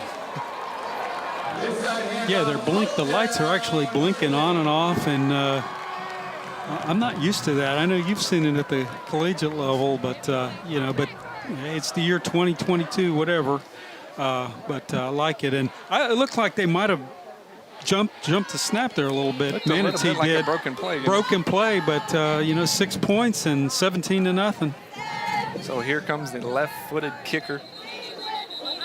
Wiregrass close, but it will split the uprights, but there's going to be a flag on the play, and it's going to be Manatee. All-start Manatee. Which in an extra point is, you know, not the end of the world. Instead of a 20-yarder, the extra point is a 25-yard field goal. So Joey Coloniso will get a second shot at it. Good practice. Shouldn't impact him any.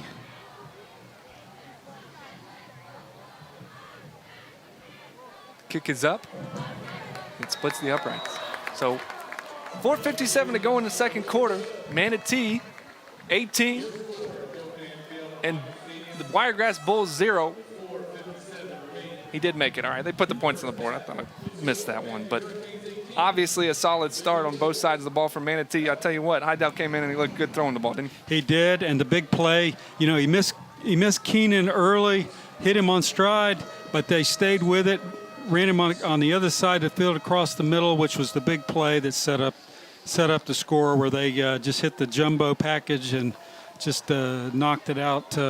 So great drive by Manatee here to, you know, in the possession game here, right here before the second half, as we close, to get a score, to go up 3 scores now. Up 3 scores. Great play by Ramsey Cole. They've got some explosive receivers out there. Good stable of running backs. Offense looks like it's in good shape here in 2022.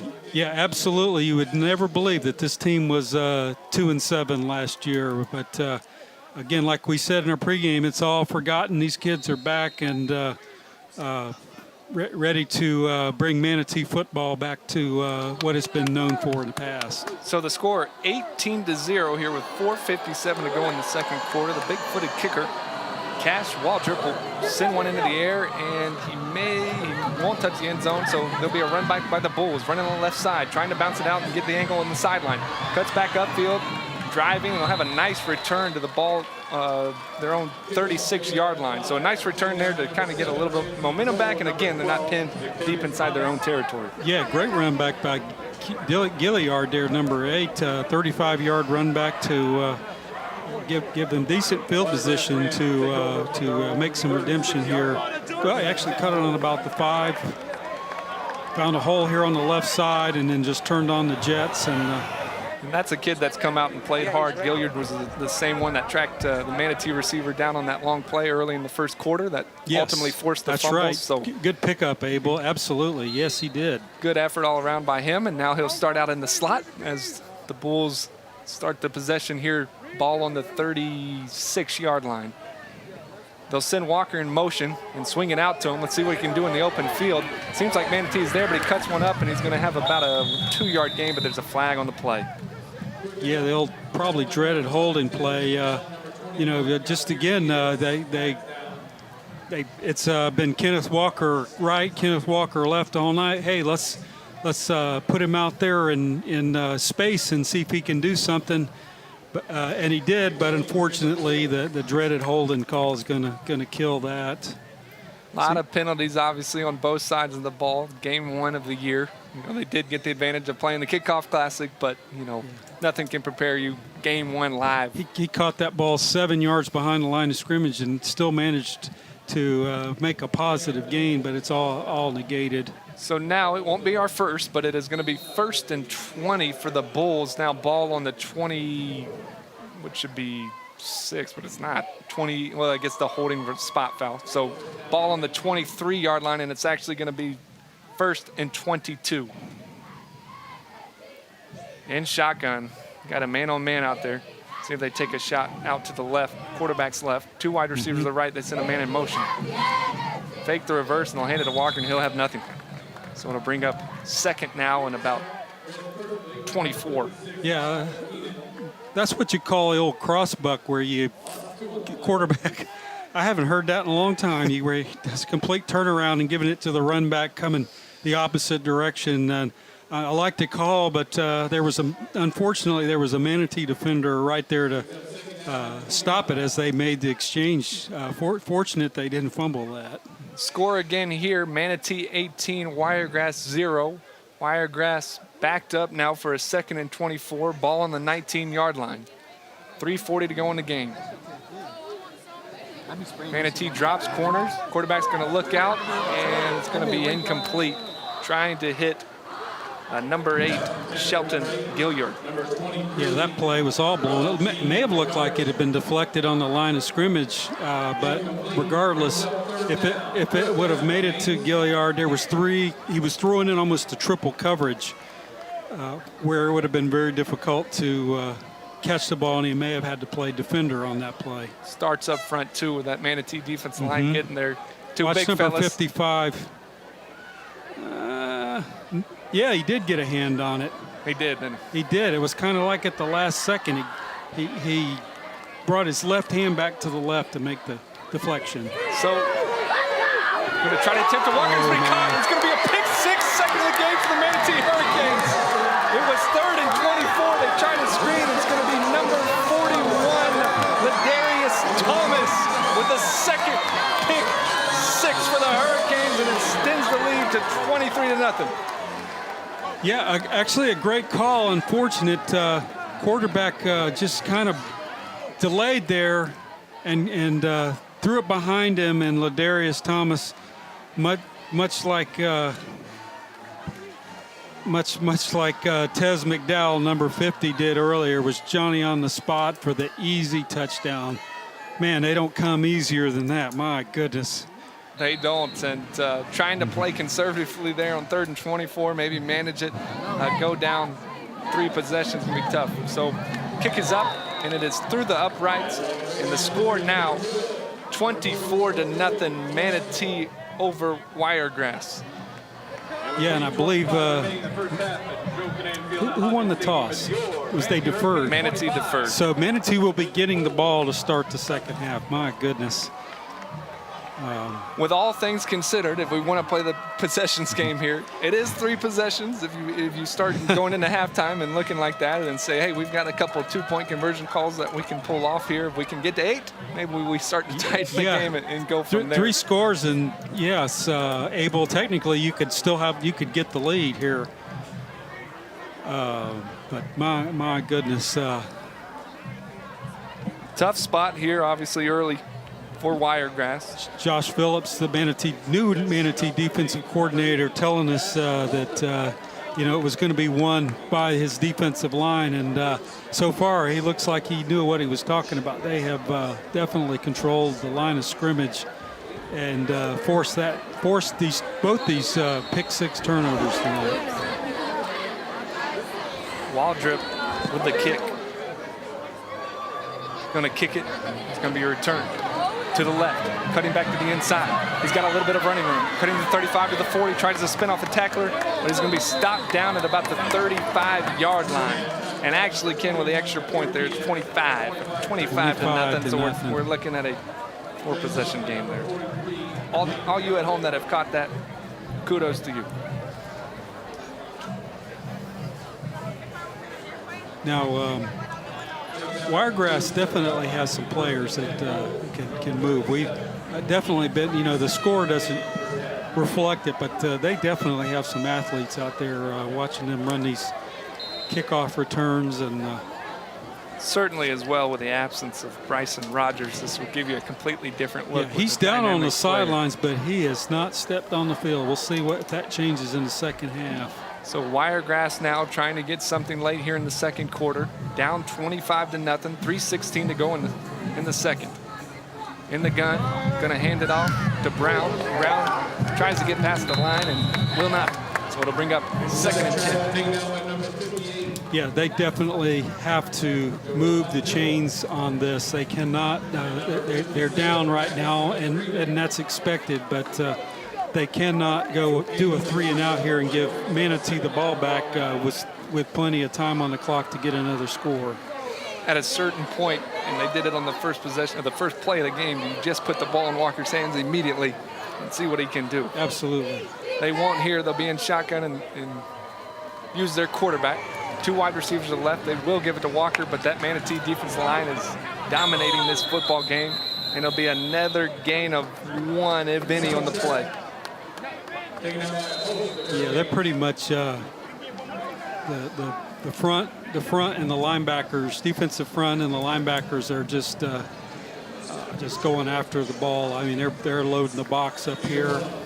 We know they know it's the Kenneth Walker show. We know it's the Kenneth Walker show, and they got to change something up here to stretch the field out to give them some room to run the ball. And so now time and score and even a culture question here. Jacquez Green has called a timeout with 2:26. They feel like they're going to get the ball back, and they've got a good shot with their playmakers to continue to put points on the scoreboard, and I like that. Oh yeah, absolutely. Yeah, 2:15 on the clock. You just used your second timeout, so you still have one. Stops the clock, and obviously a passing situation, so that you could still either get an incomplete pass. If they don't make it, you're going to get it on an incomplete pass, or you can burn another timeout, and then you can get a good opportunity with your offense running a 2-minute drill. On the flip side of your Wiregrass here, do you try to run the ball and force them to take their 3rd timeout, or? That's a good question, you know. Take a shot. Let's take a shot here. Take a shot. Wiregrass in the shotgun, 2 wide receivers to the right. Drops back and will do so, and it's going to be intercepted again. It's going to be number 20 for Manatee. Right down the sideline, and it's going to be caught by Walker. 3rd interception of the game by Manatee.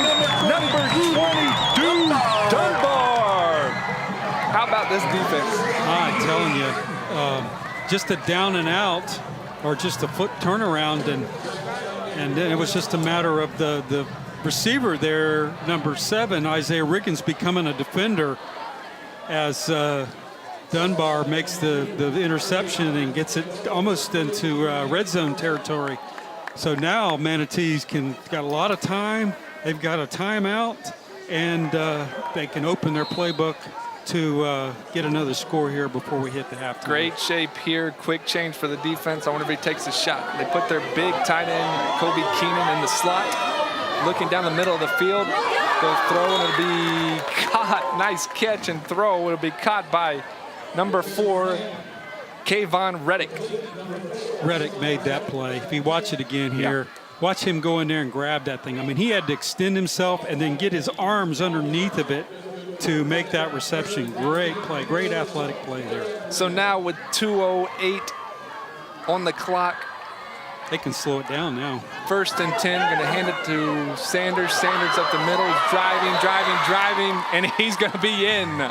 Touchdown, Sanders in the Manatee Hurricanes. The score now 31-0, and we've got a light show going on here. Manatee's clicking on all cylinders. They're smelling it now. They're thinking running clock here as they just score quickly, go 20 yards on 2 plays with a pass and a run, and they've got Wiregrass reeling here as we still have 2 minutes left in the first half. And as far as the quarterbacks go for the Hurricanes, we know what Squitieri can do. Hideouts come in and look really sharp and manage the team well. Yeah, absolutely, and they both are looking good, and I think we may have been talking about that pregame that Coach Green, back in his Gator days, they had 2 quarterbacks. Yep. Doug Johnson and Jesse Palmer in 1997. And I think both of those guys ended up playing on Sunday. They did. So for a short time. But short time's better That's than still Sunday, no time. Yeah, absolutely. That you got 2 NFL, and if I'm a receiver, that's a good thing if I've got some future NFL guys throwing me the ball. Absolutely. Those were good days. Yes, they were. So now we'll have another extra point. He's getting a lot of reps in tonight. This is good for snap and holds, especially with a little bit of a wet field. The kick will be up. Oh, it's going to be either a botch snap or a fake here. And watch out for PJ here as he reverses field. Now he's going to throw to the end zone, and it's going to be caught by number 6, Kobe Keenan. So there's a penalty marker down. I don't know if it was a broken play or a genius call. Either or, BJ makes something out of nothing, throws to the field, and it's going to be caught for a 2-point conversion. There's a penalty down. Yeah, there's probably beyond the line of scrimmage or something. It looked like Bean had a hard time getting that ball down, and of course, he can do a lot of great things, including throwing the ball, and had a big target over there, the big tight end Keenan that goes 6'7". Right, just got to get it to him, and easy pitch and catch. Let's check out bobbled the snap, and darts to the left. Kicker you're picks supposed up the to say, tee. No, fire, or something. At least that's what I had to do, and but. He's talented enough to go the other way. He could probably play quarterback. So give me the call on the field now, Ken, because it looked like somebody declined that, and then now the score has stayed 31-0, and then I don't know. So they declined whatever it was. David, do you have that call by chance down there? I have an eligible number, right? We don't have it, so it's either they declined the penalty or 31-0.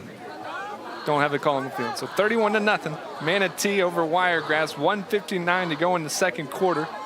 We'll get yet another kick. Well, he may have to ice his knee after the game. Yes. Cash Waldrop. Yeah.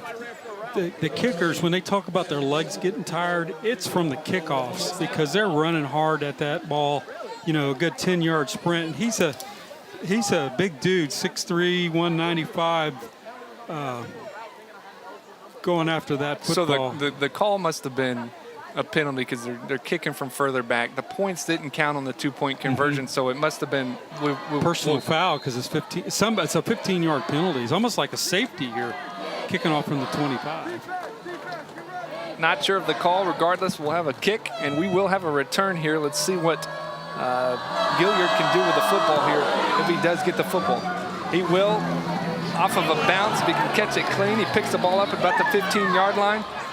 Doesn't have much of a lane. It's an outstanding job by number 22 and 43 on the Manatee return team.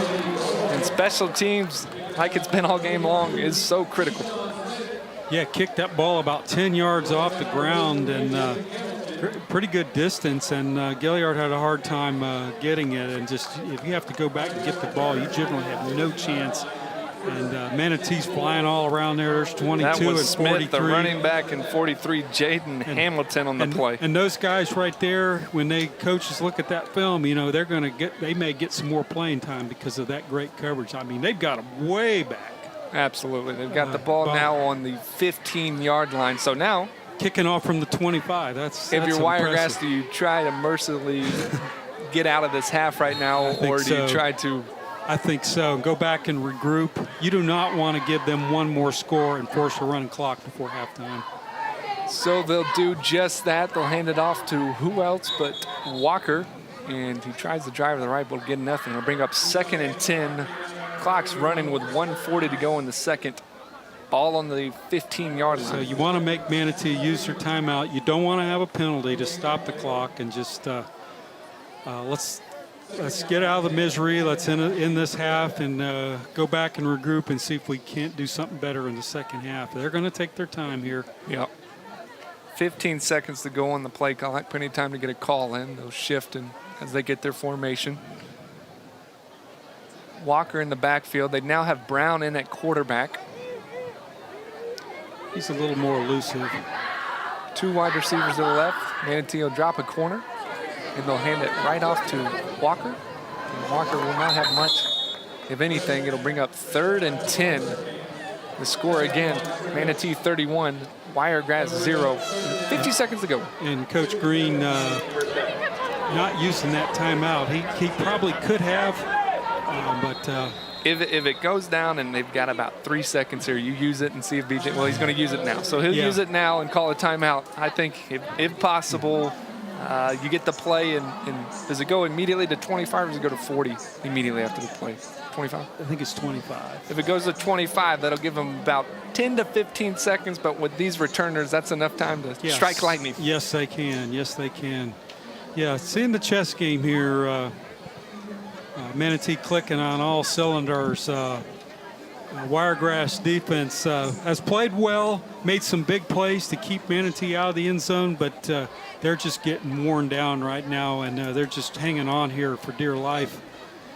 And a big play here for the Wiregrass offense. You know, they got beat 34-0 last week in their fall classic, and they still have yet to score. And again, we haven't seen Bryson Rogers, their Blue Star athlete committed to Ohio State, who scored 18 touchdowns. So I would say last check year. mark for the Hurricanes and the pregame. Yes, keys. yes, exactly. Yes, they have checked all the boxes so far, Abel. So here we go. It is 3rd and 10, ball on their own 15. They'll send a man in motion. It's Gilliard. They'll hand it off to Walker. It looks like he'll get nothing. So the clock will run here. 33 seconds to go on the game clock. Play clock still hasn't reset. Let's see if that takes it under 25. 25 seconds to go, 40. and they'll reset it with 40, and that'll end the half. So I like the aggression, especially from a culture-wise, by Coach Green coming out, calling the timeout, trying to get his playmakers another touch. What a fantastic half for Manatee in the first half. Yeah. They, like I said, they're clicking on all cylinders here. Defense has been stout up front, has just kept the Bulls' offense just to basically no offense, and that's the difference in the game. So that'll do it in the first half. The Manatee Hurricanes 31 and the Wiregrass Bulls 0. Let's go down to the sideline. Nothing.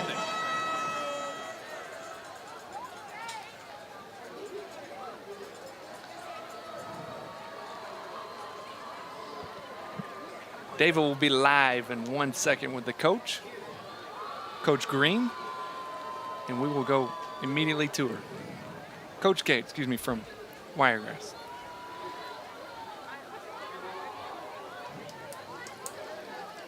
Nice crowd here tonight.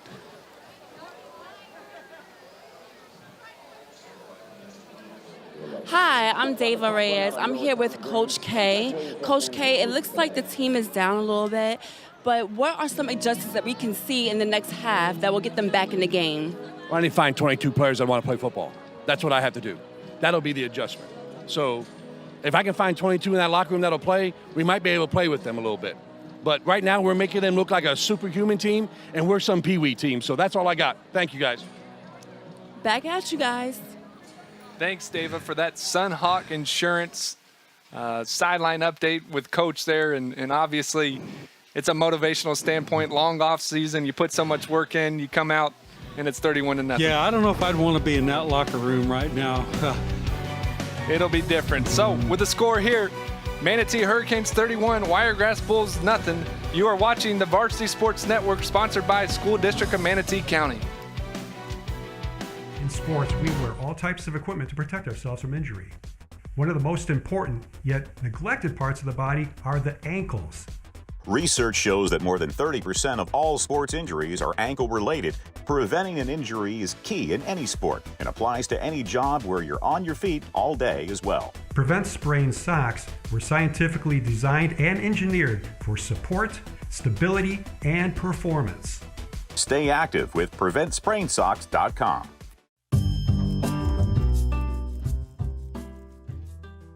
This August, we want you to remember to keep children safe as we return to school. Always stop school buses and obey signals for blocking cars. Remain alert and do not use a cell phone in school zone. And remember, car seats and triangle restraints only work if they're used correctly every time. Have your pipe. Get your birthday on the roadway.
Our greatest joy is serving the community in which we live. Don't choose our firm just so we can boast how big we are. Or tell everyone of how many millions of dollars we've won for our clients. At Carl Reynolds Law, you won't be just another feather in our cap. Choose Carl Reynolds Law so we can treat you like you're part of our family. And so we can continue to give back to the community we love. Because injuries are personal, Carl Reynolds Law.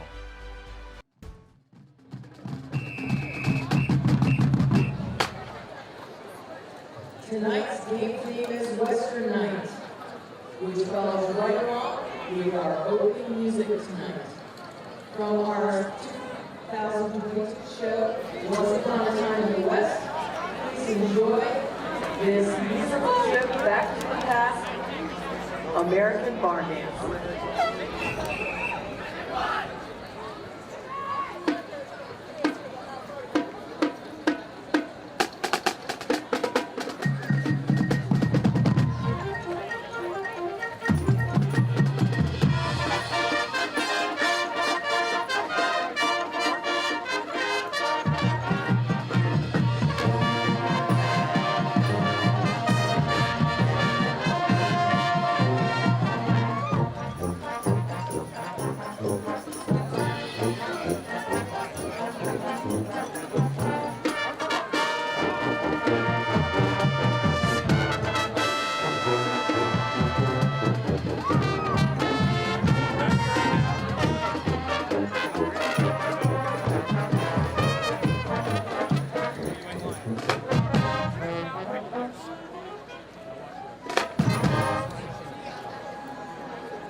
We echo the noise by featuring our Sugar Kings dance team and our color guard, compared to the Britney Spears hit Toxic.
Manatee Memorial Hospital is available 24/7 with high-quality treatment at our expanded emergency care center. As an accredited chest pain center by the American College of Cardiology and with a comprehensive stroke certification from Healthcare Facilities Accreditation Program, our caring team will be ready when you arrive. Remember, if you experience symptoms of a possible heart attack or stroke, quickly call 911. Visit manateememorial.com for more information.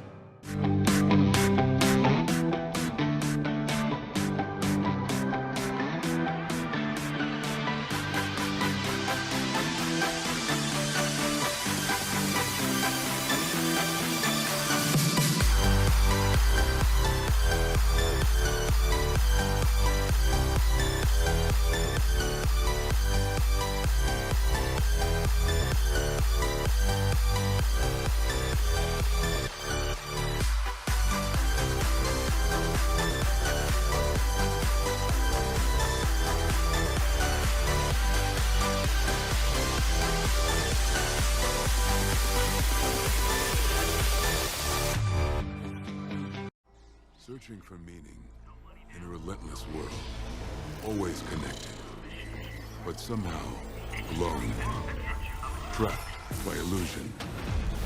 We offer another path, where the battle to belong begins. Awakened by a calling, united by the cause you fight for. No one can take away what it means to be among the few, the proud, the Marines.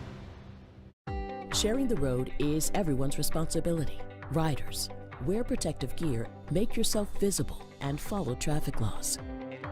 Drivers, look twice for motorcycles. Use caution when changing lanes. Motorcycles may be hard to see. And maintain 4 seconds of following distance. Motorcycles can slow down without activating a brake light. Find out more ways to stay safe. Share the road, Florida, and arrive alive.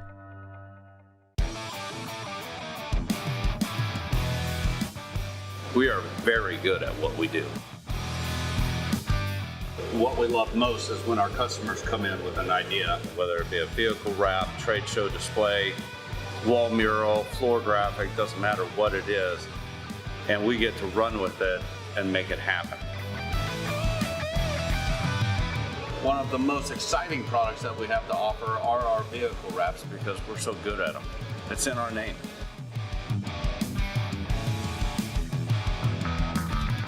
From design to installation, you're not going to find a better vehicle wrap. We treat every vehicle as its own canvas to create a design to maximize exposure for our customers. When they see it for the first time, we can tell we just nailed it. Bam!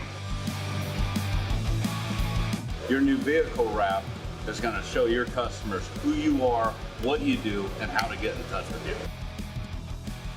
We have the best installers in town, and because we're a 3M certified installation company, we use 3M products on all of our vehicle wraps, and we guarantee our installs from start to finish.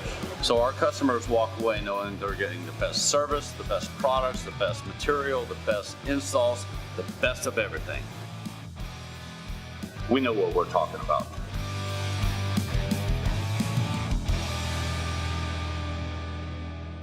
In sports, we wear all types of equipment to protect ourselves from injury. One of the most important, yet neglected parts of the body are the ankles.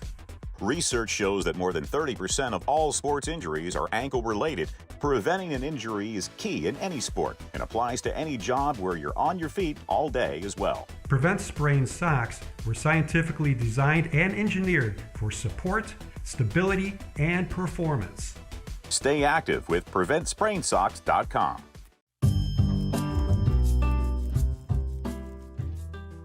This August, we want you to remember to keep children safe as we return to school.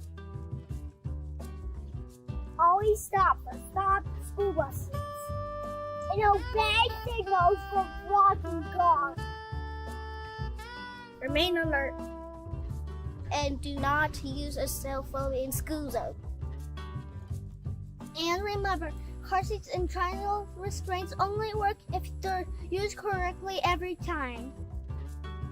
Have your bike. Get your birthday on the roadway.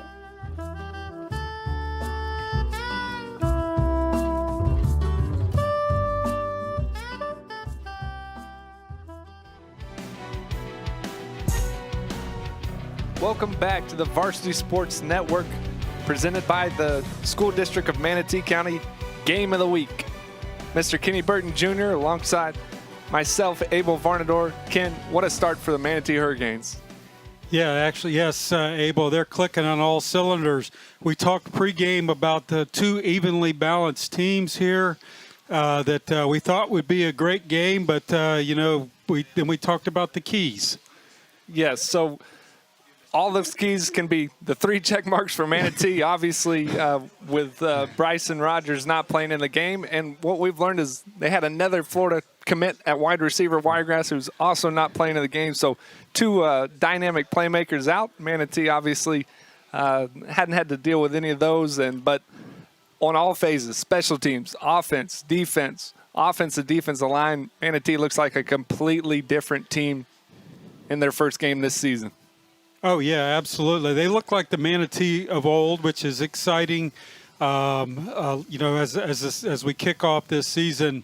And to know that if you know a team's going to be one-dimensional, it sure is easy for the defense. And they've been Johnny on the spot. Wiregrass Ranch was able to hang in there for a little while to, force they had to end up having to take some safeties to keep it close. Otherwise, we'd be playing with a running clock right now.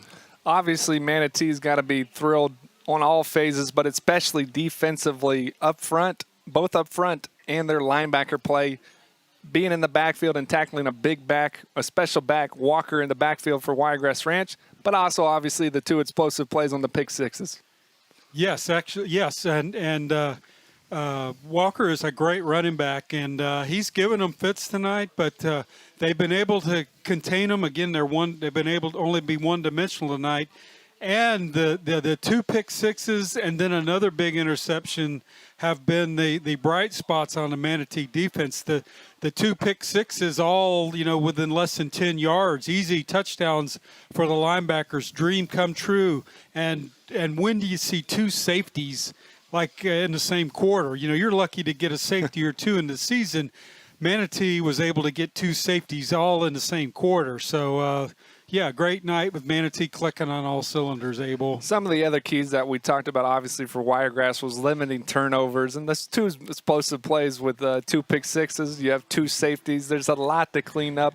But it's a great test for this young Wiregrass Bulls team in the second half to turn it around and see the character and the motivation of this team. Obviously, there was a spirited coach coming into halftime. I'm interested to see how they respond now in the second half with, I'm sure, what they put on the board is 0-0 and going and trying to win a half here. Yeah, absolutely. You just got to make the best of it. If you can avoid a running clock for a half, the way Manatee's playing, that'll be a win right there. But he was looking for 22 players. We'll see if they come out and respond. And we'll go down now to Dava Reyes, our sideline reporter. Hey guys, I'm here with Coach Green of Manatee High. Coach Green, great job on the first half with your players. What can we expect in the next half from them? Well, last week we came out was kind of sloppy in the third quarter. Hopefully we come out tonight and finish the game off and take care of the ball a little bit better. It's been raining all day, the field's wet, so we had a few fumbles in the first half. Hopefully we secure the ball this half and finish the game off strong. Good luck. Thank you. You're welcome. Thank you, Coach. Back to you guys. Thanks, Dava. That is your Sunhawk sideline report. Coach Green, obviously we talked about it in the pregame, playing a complete game now. I'm not sure that with his aggressive style they're going to take the foot off the gas here. I'm sure they'll rotate a lot of kids in and see what they've got there here in week 1, but I think it'll be all aggression and trying to prepare now for week 2 for the Hurricanes. Yeah, Coach Green, he wants to get that running clock, get his starters out of there, let the reserves get a couple of plays in, get out of here without any serious injuries and a W. Exactly. He wants to get this game over with. Look as quick to as see possible. the full stable of running backs as they rotate players in. They've had successful carries from Sanders and Smith and all 3 of their running backs tonight. And then they've shown good things from both quarterbacks. Manatee's got to be encouraged by Heidel, the way he threw it with his high pocket. He missed a couple, but then Cole made up for it. And these receiving core and this quarterback have really played well to start the game. Yes, and, to be able to have 2 great quarterbacks in the stable as well, it'll be interesting to see as the season progresses how long they keep this to 2 platoon or they end up going with 1. Only time will tell, but a tough decision for coach and his offensive coordinator to make at some point. I'm interested in seeing the play calling coming out right now in this first drive. Obviously, a touchdown puts them in a running clock situation. Yes. So it'll be Wiregrass kicking off from the kickoff spot on the 40. Watch out here as we talk about the first couple offensive plays for Manatee's return game. Hey, we have a flag. We had a flag to start. I think it's going to be delay a game or either sideline warning. What do you call? It's against Manatee. So that'll move the ball up. Great opportunity here for Wiregrass with this penalty for an onside kick. Absolutely. If you're Wiregrass, you have nothing to lose. You have nothing to lose. You are down at best 4 possessions. And if you look here on the right side, you've got some single-digit numbers. Those usually are skilled athletes. So let's see what happens. He's lining it up, I think, for 1. The way the ball's angled right there. See if he's going to get a hold or he's not. Just a little bit of space in the middle of the field. Ball's got to be on the ground still at some only point. has 4 on their front line. Ball has to go 10 yards. So here's Caruso. Kick off the second half. He's not their normal kicker, is he? Caruso, I believe, puts the ball in the air. It's a little squib kick, and it's going to be fielded at about the 13-yard line by Manatee's wide receiver Reddick, who has made some nice plays fielding the ball in special teams. Yes, he has, and made a great play there. So instead of kicking deep to the speedsters down there, you just angle it towards the sideline and take your losses there.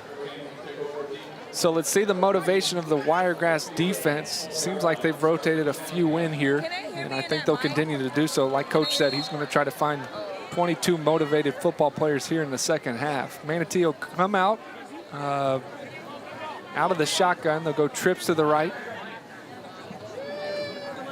He'll throw it, and it's going to be almost tipped by the defense, number 20, but it's going to be a catch for big fella, number 6, Kobe Keenan. I believe that's his first target tonight. Maybe his first catch. Well, the two-point conversion was That's no right. good. Which we got a clarification on at halftime. They said it didn't clear the goal line, and so the points didn't count, and they declined the penalty there. Thanks for clearing that up. Squirteri now in the shotgun. Dropping back, looking downfield, and he's going to fire, and he's got a man. It's BJ, and he just overthrows it. BJ had him beat for an easy touchdown there. Squirteri just put it a little bit in front of him, which is hard to do with BJ and his speed. A great call there, and like we said at halftime, are they going to come out aggressive or not? They certainly are, and I like it from Coach Green. So great blocking there by the offensive line, and just send Bon Bean down the field, and just failed to connect on that. So it brings otherwise that clock would just be running right now. So it brings up 3rd and 2 here. Big for the Bulls' motivation early to keep the clock, preventing it from running at least. Squirteri throws, and he's going to have his big tight end. It's going to be a first down. Nice catch, nice target. He's a big target. It's a nice play for a first down. That's a great spot when you for a 6'7" tight end when you need a 3rd and 2. Just have him flare out there a little bit and flat there and get him the ball. Move the chains. Nice throw from Squirteri. Brings up 1st and 10. Ball on the 30-yard line for the Hurricanes. They'll go now out of the 1 back. And the back will be the explosive Corey Sanders, who'll get the ball. Toss to the left, flag down on the play, and it'll be dead ball. It'll be a false start on the offense. So bring up 1st and 15. Stuff that you want to find here in the second half, penalty-wise and discipline-wise, of the Hurricanes. See if they can play that complete game that they're looking for. Obviously, an unbelievable start. But, you want to play sound and discipline and clean up some of the stuff. Yeah, absolutely. As Coach Green said, they were up 21-0 last week against IMG White and allowed them 20-0 and then allowed them to come back and take the lead in the second half. Definitely don't want to see that happen tonight. So it'll be a 1-back formation, and he's going to hand off to Sanders. Sanders driving, picks up his feet, and second effort is going to bounce him to the outside and give him a gain of about 10 or 13 on the play, and it'll bring up 3rd and short. Nice second effort by Corey Sanders. 2nd, 3rd, and 4th effort here. There you go. He gets knocked down there. He gets hit by the linebacker.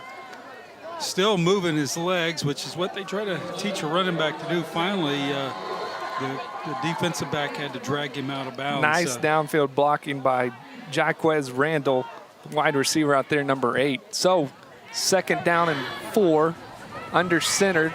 He'll keep it. Squirteri throws it. It's going to be caught by number 81, who'll be driving into Bulls territory at the 48. That will be number 81, Cade Weiskopf. Nice little rollout there. Nice little rollout as the tight end drags across the field. Throwing against the grain across his body, and nice pitch and catch. Haven't seen that play tonight. Nice execution, move the chains. So, in Bulls territory, 1st and 10 from the 49-yard line. Squirteri back in the backfield with Sanders. 1 wide receiver on either side. You got the big tight end in the middle of the field. Looking. He's going to be blitzed, but he breaks a tackle, looking to the sideline. Now he's going to throw, and it's going to be caught for a first down. That's going to be number 4. Again, Kayvon Reddick with the catch. He's made some nice catch. He went down and got one in the first half, and he came back to the ball there for a catch. The offensive line made that play, giving him time to roll out where he could scan down the field, finds Reddick over by the sidelines. Nice, get a nice pitch and catch, move the change. Reddick's had a great night tonight. A couple of nice throws by Squitieri. He remains in the shotgun. Trips to the left.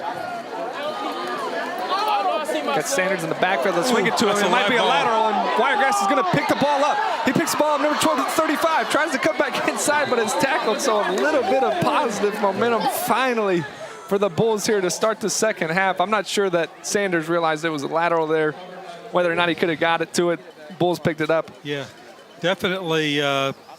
Probably would love to have that one back, and then the ball just jumps out of his hands, and number 12 there, Graham, we've called his name out before, the senior linebacker. It sure would have been nice if they would have been able to finish it and get a score, but hey, let's let the offense do that here. So maybe a great opportunity here with a short field for the offense to get some positive momentum. They'll start out with quarterback Brown and, of course, Walker in the backfield. They'll go Gilliard in the slot, and there'll be 2 wide receivers to the left, 1 to the right, 2 to the right, out of the gun. Walker direct snap, which is never a bad idea. Cuts up, driving, takes 1, 2, 3 defenders on his back. He'll have a first down at the 16-yard line. We talked about at the end of the the first half. Do you just put the ball right into his hands? Yeah, whatever way you get it into your athlete's hand, and it's just sometimes the direct snap is the way to go. We've seen it work well, and then we've seen times where he's meeting, a plethora of Canes defenders in the backfield. So maybe some adjustments at halftime was the key to that. So now 1st and 10 deep in Manatee territory. Red zone. And Coach Green will call a timeout. So maybe some life here from the Bulls offense. You got to, as a coach, from a motivational standpoint, seeing the kids respond positively to your halftime speech. Got to be encouraged. Yeah, we saw this last week, the Riverview Tampa Bay Tech game, where Riverview, it was one of the teams moving down the field, and the coach just early in the game calls a timeout and just to change the game up a little bit, and it turned out that it shut the whole drive down. Just some mental stuff there. You do that in basketball probably a lot. Just anything to change the way the game is going. They'll look to do so here. 1st and 10, ball on the 18-yard line again in Manatee's red zone. Down 31-0. Score, get a 2 point. Let's cut it to 3 possessions, Ken. They'll go out of shotgun. Brown the quarterback. Walker in the backfield.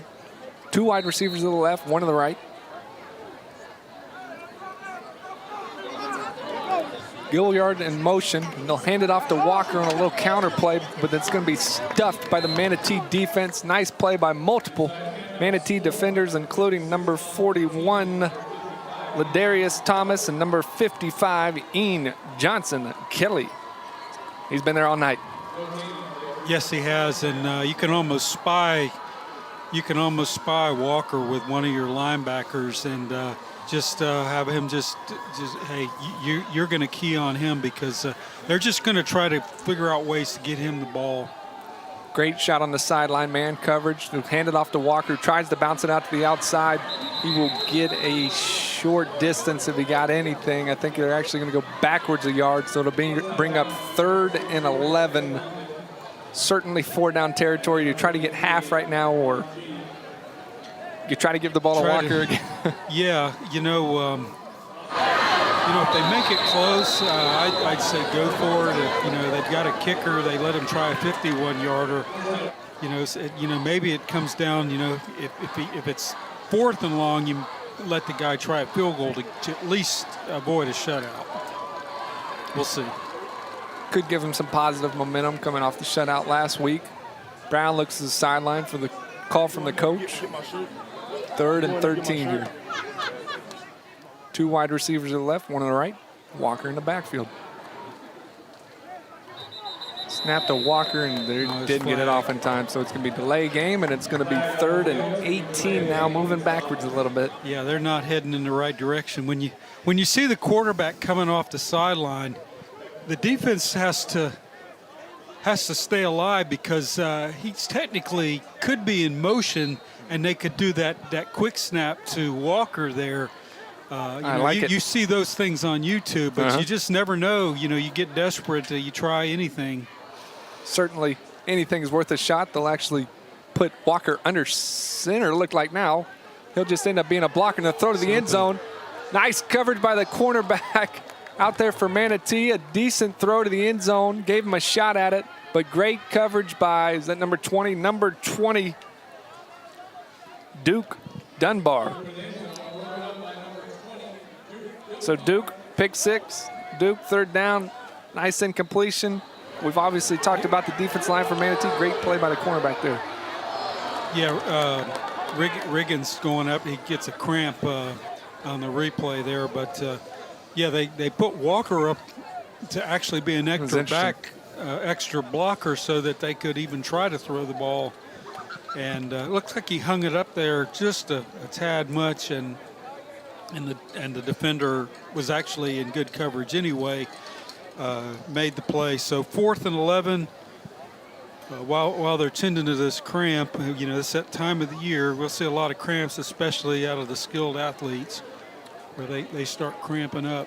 It was even at about 6:30. It was cooking down on the field, even though it was a little bit overcast coming off the rain. It was still humid and muggy. Yeah, it was. When I left the house, it was 78, and I think I checked the weather. 78 degrees at game time in the middle of August, and on the west coast of Florida is unheard of. But the humidity made it feel like 87 or 88. It's still hot and steamy down there, and regardless, it's probably still 80-something degrees down there on the field right now, and it's just the nature of the games. You can't, they just got to down those bananas and the pickle juice, and sometimes it's still not enough. Right. You were talking about Florida's opener with Utah State, and you're hoping it's going to be, what was your? Hopefully it's hot and muggy in the swamp next weekend as they host Utah, who's a top 10 football team, and a lot of people predict them to be in the college football playoff race. So we're hoping for a hot and muggy night in the swamp next week as the Floridians host the Utes next Saturday. Obviously, tomorrow we've got on the next level, major college football is kicking off. Does that include Carson Newman? No, they don't open until the following week. They travel to West Georgia for their home opener on the road. They're number 10, and West Georgia's number 10 in D2, so they got their hands full. Looks like they're going to try the field goal, and it turns out it's going to be another long one here. I'd give them a great shot at it. Yes. You? That is not a good feeling right there. Have you ever, you know what that's like. That is. Start getting to an older age, that can happen around the house, but this youngsters put it all out on the field. Yes. You get a cramp like that. I feel for him. My goodness, that is no fun. But when you're young like that, they bounce back. He'll be back. When you're older, no, it's not going to happen. So this is a how many yards field goal here? This is we're talking 42. Yeah, it looks like about a 42. He was just a little off on a 45, so this is good angle. If he's going to go a little bit to the left, Caruso strikes the ball, and it was almost tipped the line of scrimmage, but it wasn't, and it's just going to be short and to the left, kind of same situation. Does he try to get a little bit when that happens on his plant foot and it moves the ball left, balance-wise, or is that kind of what happens in kicking? Or yeah, it looked like he just came across it. And that's generally not keeping your head down.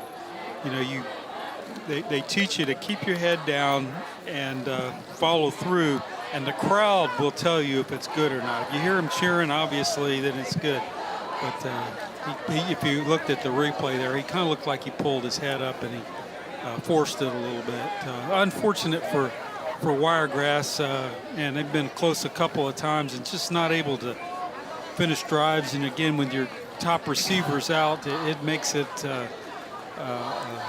uphill challenge just to do anything when you only have a one-dimensional offense. Certainly a disappointing finish to a promising start position to the drive. Now the Bulls, who have forced one turnover early here in the second half, try to do so again. Manatee, it looks like, will come out with Squitieri again. Under center, and they'll have, again, Corey Sanders in the backfield. How much longer does he play in this game? It's a good question. As many back as they have, I don't think too much longer.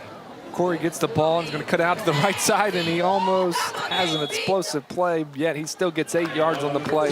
Nice run. He runs low with good balance. He's got some good stuff. He's got some good stuff. You watch him here, great vision. Any good running back, you're as good as your line, but if you have great vision, you know, Emmitt Smith was like that. It wasn't the fastest guy, but man, he would just eat you alive, and he did it for a long time. But I think Coach is going to keep pushing here until he gets to that magic number. So under center again, Squitieri. Sanders in the backfield. They'll hand it off to him again. He'll drive and spin off and try to take on about 4 Wiregrass defenders, and he'll actually pick up the first down. So it'll be 1st and 10 from the 31-yard line here with 7:23 to go in the 3rd quarter. Yeah, it didn't look like a successful play, but you know, when it's a short yardage, it doesn't really matter. They accomplished what they needed to do, which was moving the chains. Almost lost his shoe on the play. Yeah, it popped off at some. There it is. It's off. He did lose it. You can see it back over there. And so Squitieri out of the shotgun, looking down the field. It's going to be almost caught in and out of his hands. Wiregrass defense tries to dive on the ball after the fact, so it'll bring up 2nd and 10. Nice throw, nice route. I like how they get quick, short throws to these guys, and just wasn't able to catch the ball there. Reddick's made some plays, though. Yeah, he has been the top target all night between him and Bean. Just a quick 3-step drop back, and looked like he was a little dazed, like where the ball was when it hit him in the hands. But regardless, do it again. Bootleg to the right for Squitieri, throws it and almost caught again. I think his intended target was actually Cole, but it almost hit Reddick in the hands, and unfortunately neither were able to pick it up. There is a penalty down on the play. Yeah, ineligible receiver. Yeah, ineligible receiver. Down you know, things are going your way when it bounces off your receiver, and the other receiver it wasn't going to almost gets to catch it. Yeah, plenty of time to throw. Nice toss there, and deflected off one, and the other one couldn't. I really like the play calling from Manatee. It's simple but dangerous. You know, it's very effective, and run, bootleg, short throw, use the tight end in different spots, use your backs. It's been really solid to start. It sure has. Squitieri now is going to drop back, and it's going to be a little screen pass, and Sanders is going to catch it. If he gets the block, he's going to throw a holding, but Sanders is going to go a long way on this play, 45-40, and they're going to be tackled out of bounds at about the 33. It will come back, but a nice idea there and a little, again, a simple drop off to the running back, get him in his hands, and unfortunately we're going to have a holding on the play. Yeah, just a screen, you know, and they've been setting that play up and getting it to your players and letting them make plays. But as we saw right there on the broadcast, you'll see it here, there was a hold. You can see the lineman breaking out. Nice throw over top there. Obviously, Wiregrass had one go the other way when they tried one. But a good throw and a good run after catch, just a holding. So not the first time here that we've had a 3rd or 2nd or 1st and long. It'll be 3rd and half a mile, 3rd and 15 here. Which, again, this will play later in the season for them. You know they've got great receivers, but to know that their running backs can catch the ball out of the backfield is only going to make them more scarier. That's another thing some defensive coordinator's going to have to plan for each week. So we've got a timeout. I think it's a referee and a water break on the field. Yeah. This is the Varsity Sports Network Game of the Week, sponsored by the School District of Manatee County. Score, Manatee 31, Wiregrass 0.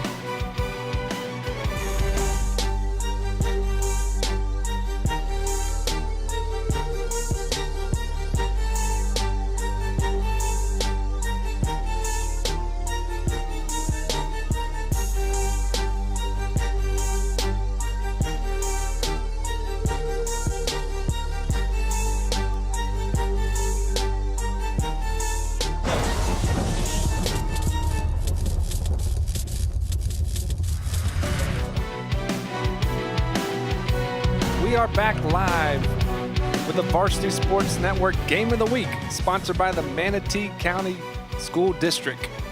The score, Manatee 31 and Wiregrass 0. We go back live to the action where it's 3rd and 15. Can we take a shot?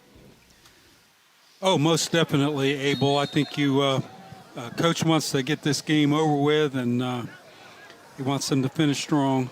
So they'll motion Sanders, low snap. Tries to be a broken play, but actually going to be caught by Cole. Cole is going to be hit hard after a nice run that only gets him about 6. They needed 15, so they'll bring up a 4th and about 9 or 8, and they'll punt. So Wiregrass Ranch, 2 possessions defensively. Looked like the snap came a little early, and the quarterback knew where his safety valve was there with Cole, and got it out to him, and had too many yards to make up and couldn't get the first down, so Manatee has to punt. So it'll be interesting here. Again, left-footed punter here on the return. And number 5 for Wiregrass Ranch, Trey Gibson. See if he can make a play here early in the second half. The snap by Choate on the money. Punt is in the air. End-over-end kick that's going to take another unfortunate bounce. It's something with the grass being a little bit wet as they've not got any favorable bounces there on the punts. Yeah, that ball's just dying.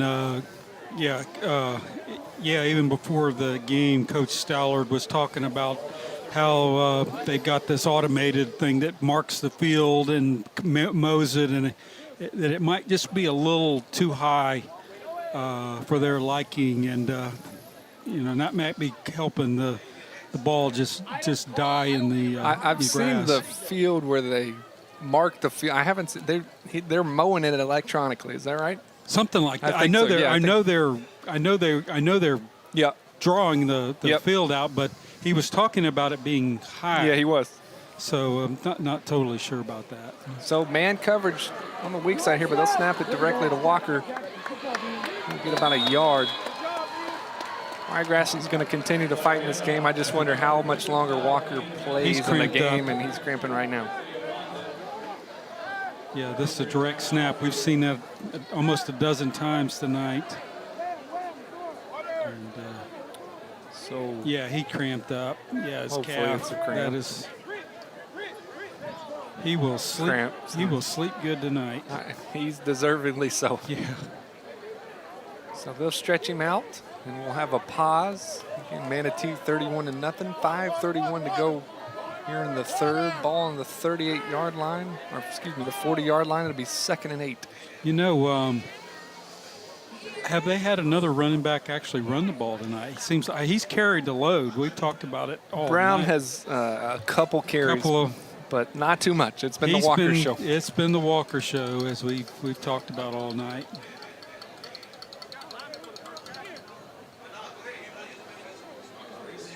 So it'll be interesting. Stretching that rascal out. They continue to try to stay with their game and run the ball. Do they take a shot, which obviously is in the cards, but the way that Manatee's played defense, you don't want to give up something that's another interception for a return and ends the game pretty much from a non-stopping clock standpoint. A couple of scores there. As Miami Central was beating IMG, and then Venice was down to Miami Northwestern in a close game. Probably 2 of the biggest games in the country, possibly this week at the high school level for sure. So fortunately, Walker is up. He's limping off. God willing, it's just a cramp, and he'll be back ready to go next week. I don't anticipate him playing anymore tonight as much as he's done, but kudos to Kenneth Walker and the way he's played football tonight. He's a heck of a football player. He sure is. Yeah, it looks like they may be off next week, and then they take on district rival. Last week. That's last.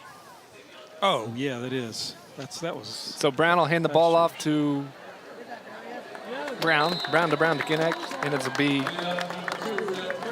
handoff that goes behind the line. Now Brown's down. It's that time of the.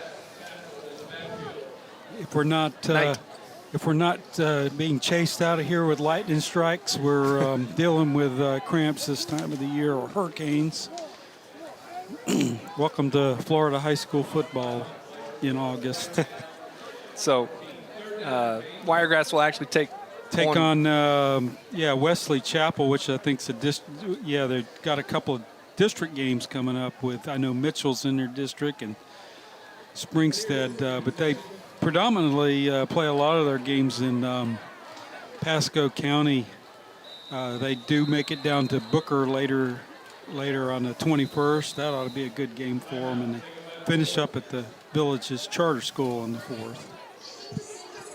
It's all interesting this year now with the suburban and the metro and where that puts it. Obviously, Manatee's and now a unique 3-team district with Lakewood Ranch and Palmetto Tigers.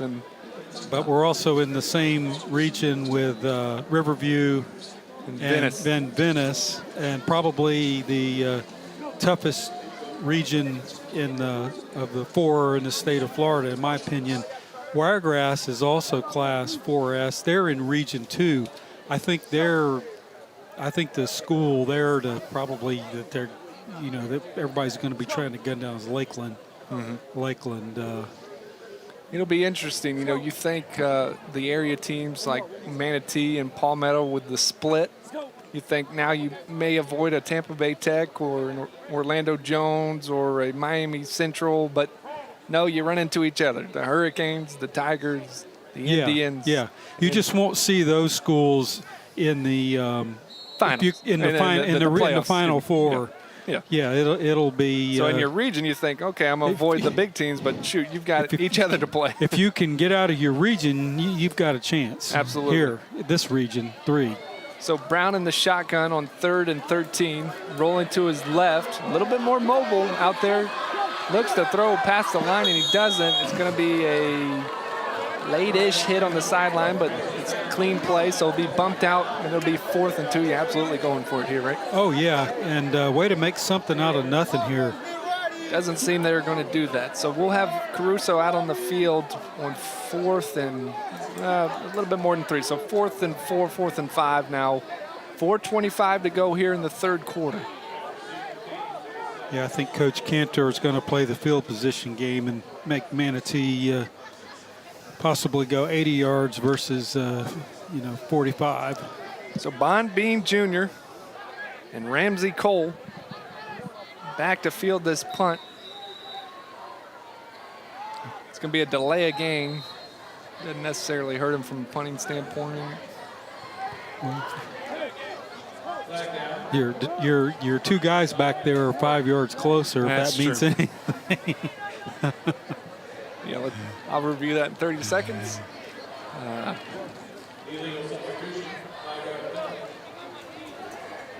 Again, typical first game, just these cramps and bumps and bruises probably sustained. They got to keep track of the personnel.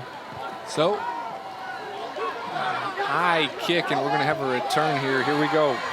Cole running to his left. Got a little bit of room to the 40, to the 50. Wow. Just tripped up by number 4, Matt Hensley Jr. for the Bulls, or he may have 6. Yeah, definitely Matt Hensley saved a touchdown. Nice punt. Good hang time there. Nice catch. And going back to wall left there and saved the touchdown there. Might have been the punter there, the last shot, but that would have been 6 points most likely. So there was a flag down on the field. I didn't see it during the play, but it was right afterwards, I think, right as he was tackled. So they're figuring it out. Great job by the camera crew tonight. My goodness.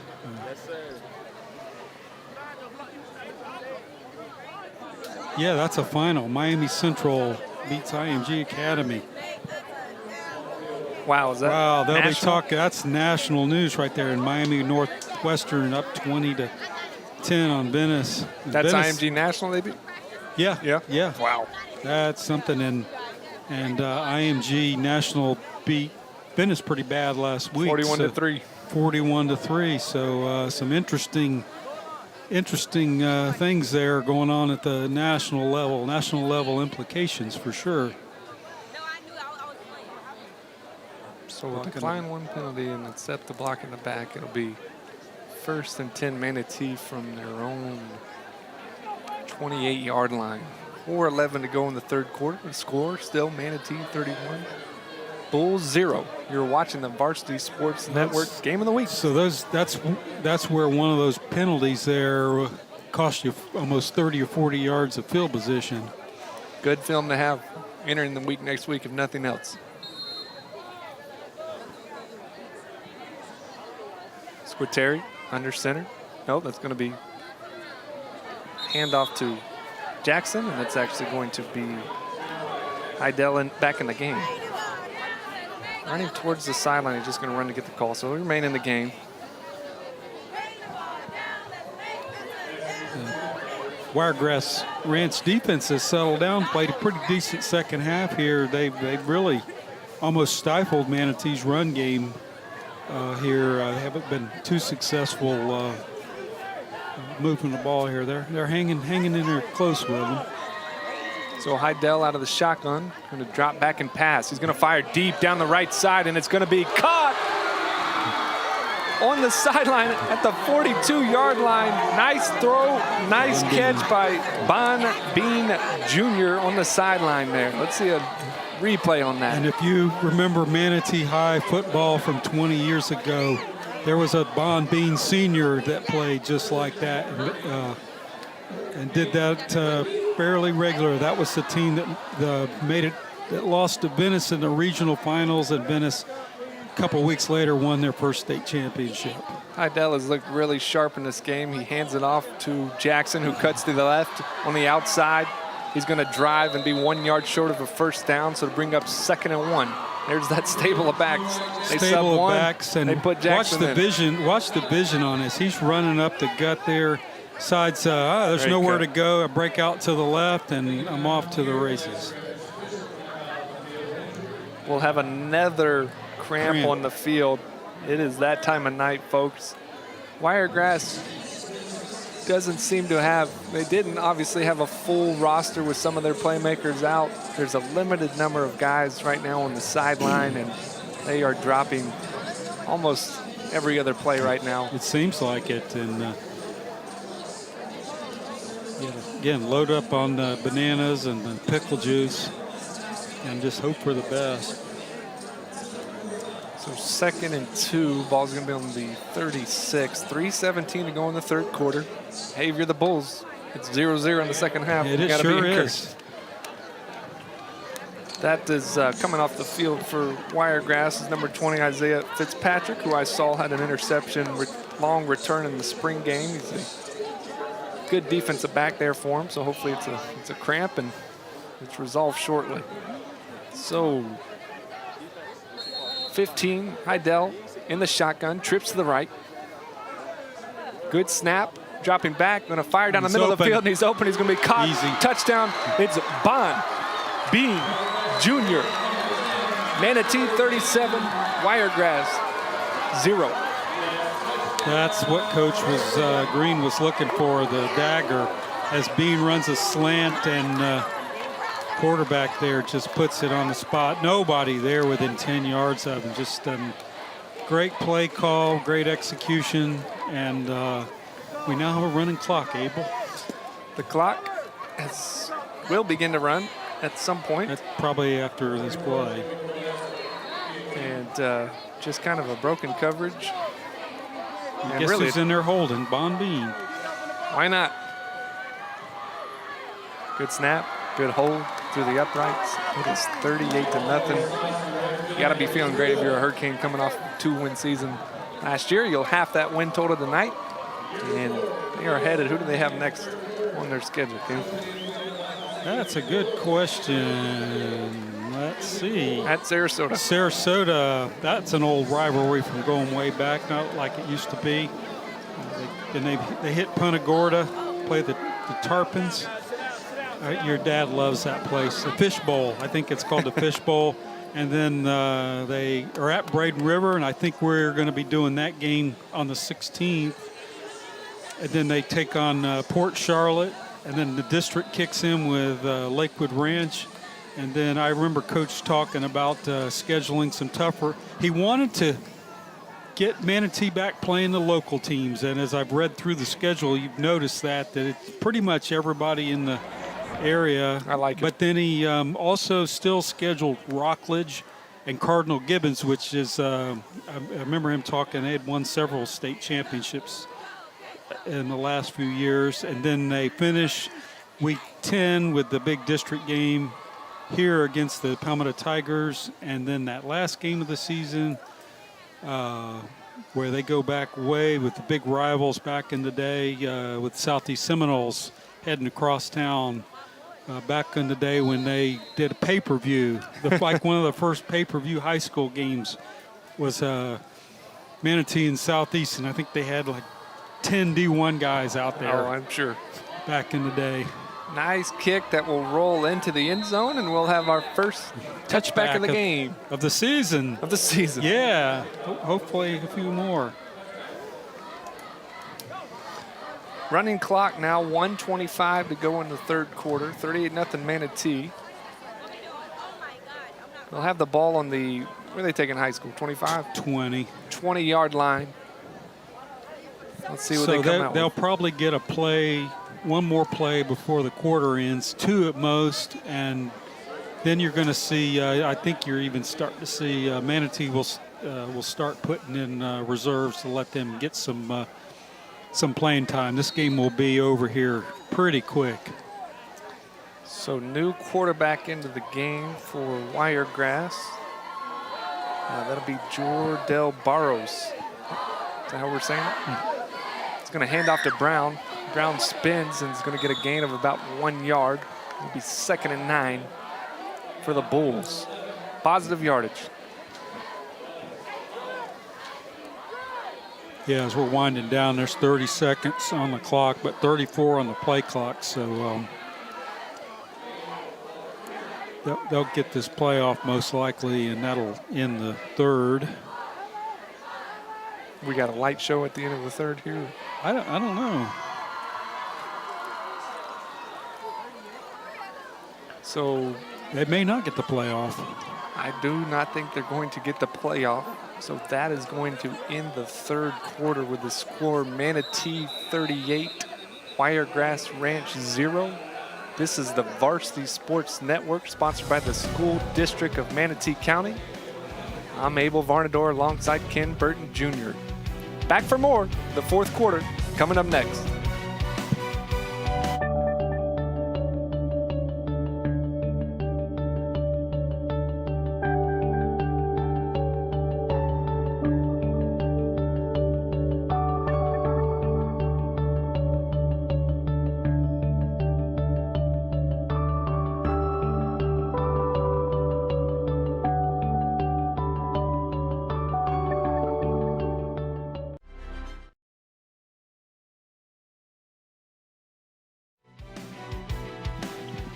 Welcome back to Varsity Sports Network Game of the Week, sponsored by the School District of Manatee County. The score, Manatee 38, Wiregrass 0. 2nd and 8 here as we pick back up the action. The clock will run the whole fourth quarter. New quarterback in for Wiregrass. They'll probably rotate players in for the rest of the night, although Gilliard, who's made multiple plays for the Bulls tonight, is still out there in the slot. Shotgun set, 2 wide receivers to the right, 1 to the left. Can't tell with his jersey, I think it's Brown in the backfield. Quarterback's gonna run and throw the ball way down the field, and it's gonna be, almost caught in and out of his hands. It was number 17, DeMontia Hudson, freshman wide receiver, and ran a nice route. Nice throw, just couldn't quite connect. Good throw. The Manatee defender slipped, but got a hand on him. Maybe that was difference. That was Reese Phillips, 5'8", 160 defensive back there on the coverage. So 3rd and 8 here with 11:08 to go in the 4th, ball on the 22-yard line. The Bulls out of the shotgun, 2 wide receivers to the right, 1 to the left.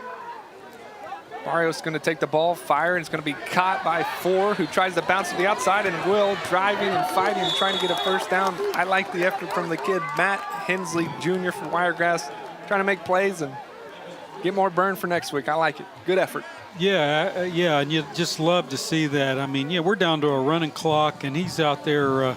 He's got to get through 2 defenders there to move the chains, and if there's 3, he's just giving everything he has there, and that's what you just love to see.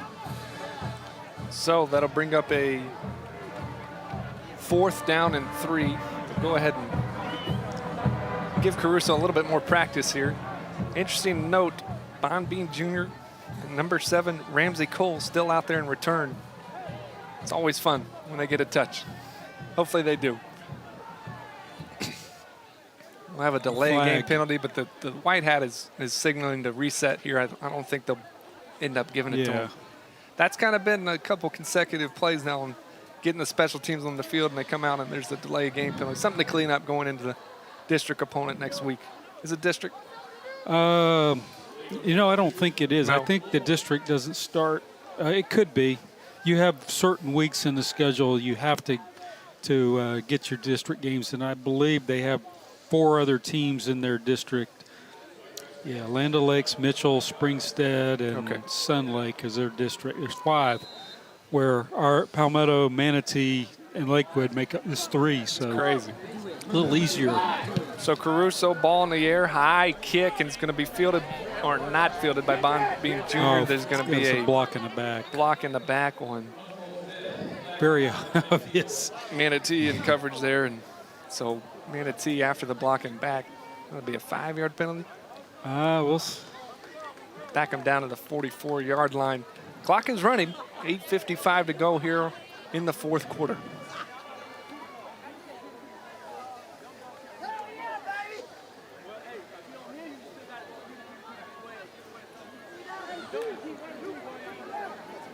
Probably see some reserves out on this series for Manatee. We've got Smith in the backfield coming out, who's good enough to start for a lot of teams. They'll call it a holding, so that'll back it up 10 yards. And as they take their time here on this call, the clock runs here in the 4th quarter. No, block in the back. Block in the back. So ball on the 38-yard line, 1st and 10. We'll have Heidel in the game, who throws a nice football. He throws a great football. Smith in the backfield. Good luck here from the press box. He'll get the ball, and it'll be a nice loss on the down by the Wiregrass defense. Their defensive line has responded at halftime, giving up just 7 in the second half, and really it made more negative plays than anything in the first. The coach, Coach Cantor, I'm looking for 22 players. I'm pretty sure he found half of them with his defense here in the second half. They have hung tight. So, ball loose in the shotgun. Oh, snap. I think that's going to be simultaneous possession there, so it's going to be a Manatee ball, and it's going to be 3rd and 15. Yeah, the snap. If you watch the snap here, it's a little high and messes up the timing. It was actually high and a little to the left, and the ball was loose, and looked like Hensley had his hands or had possession of it, but somehow wasn't able to hang on to it. Timeout, Manatee. Timeout, Manatee with 6:44 to go in the game. They're up 38-0. When they come back, they'll have a 3rd and 16 on their 33. I think Coach here just again using your timeouts wisely, and he's got some reserves out there probably. So let's Let's remind them what we're doing here. Let's don't be sloppy. We don't need to give them a cheap score. What else could they be talking about? Catch it with two hands. Don't fumble. We just want to don't get hurt. I was going to say order from Shake Pit, but for the spirit of the game, let's say if they can hit one more with their quarterback down the middle of the field here. What do you think? Oh, yeah, definitely. Definitely.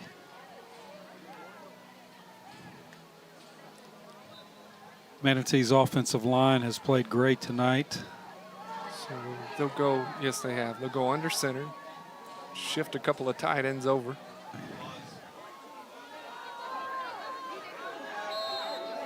Yeah, kind of bunched up there. Under center now. Going to toss it to Smith. Oh, great play. Again, Matt Hensley. Hensley again, man. He's a baller. Working. Yeah, he is. He's 5'10", 180. He's positioned as a running back, an outside linebacker, but better yet, he's also a tight end. Now, how many 5'10", 180 pound people play tight end?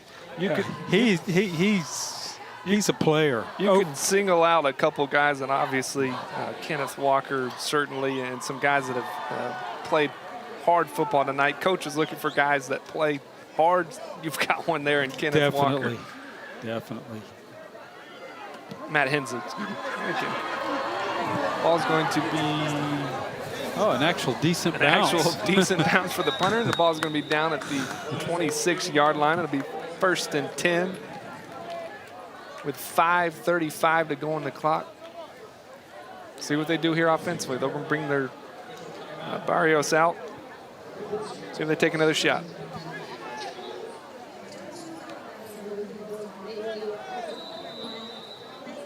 Yeah, obviously Manatee, they're just telling their players to keep everything in front of you and make sure they keep them inbounds. So we got a water break on the field. Manatee will use it. Looks like Wiregrass is going to come out early. At least number 50 is. Number 50, Jaden Ortiz, ready to go. I like it. I think he's the center.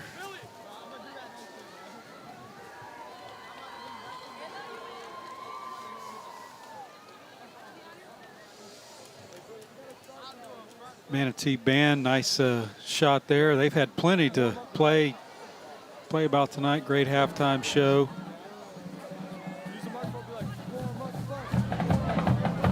Manatee's definitely back. They're going to be a team to contend with here around in the area.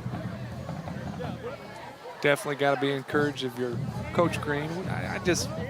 You could feel it in the pregame, the way that they were warming up, the sharpness of it, and really everything the coaches were talking about from a culture standpoint. Yes. Everything was about leadership and how the players are going to respond to adversity and so on and so forth. It was encouraging their mindset. Even about, having their shirts tucked in. Just the little, focusing on the little things, it goes a long ways here as Wiregrass on a short gain here on a quarterback keeper. Busted play, but getting a few yards. Busted play and a flag on the play, which will just about half what's remaining in the game. We just have just under 5 minutes to go. There'll be a face mask, and they'll advance the ball 15 yards. So, honestly, if you're the Bulls, you got shut out last week, let's go down and put some points on the board.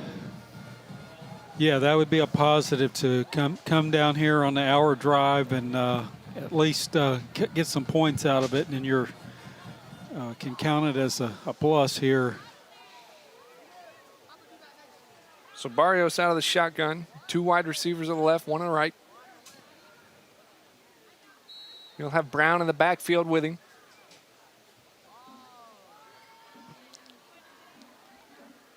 Brown will get the carry, and he's going to be swung down by number 58 for the Hurricanes, J-Ron Hill. Now he's quit. Now this was interesting. I think the quarterback wanted to keep it and go run to the left, but the running back already had it in his hands and couldn't pull it back. Now he's off with, he's going to have nobody left to hand off to. Why not our man? Number 4, guess who's? Why not our man, Matt Hensley, Jr.? who's also a running back. Just can do it all. Matt will be in the backfield with him. 2 wide receivers. Watch him do a direct snap. Nope. And Matt will block. Barrios is going to run and scramble, and we're going to have positive yardage, we thought, but there's going to be multiple penalties on the play, and that will take us under 3 minutes. It'll Either holding or he's downfield or. 58's face mask came off for the Hurricanes. I wonder if it was the face mask. Probably. Face or... Could be that. Yeah, it's probably that. Oh, look at that. Miami and Northwestern and Venice tied. Boy, that's probably an exciting game. Holding on Manatee. Cardinal Mooney up a point on Booker. I wonder if that's extra point pending or not. Charlotte's still down to Dunbar. Yeah. Got him. Got him.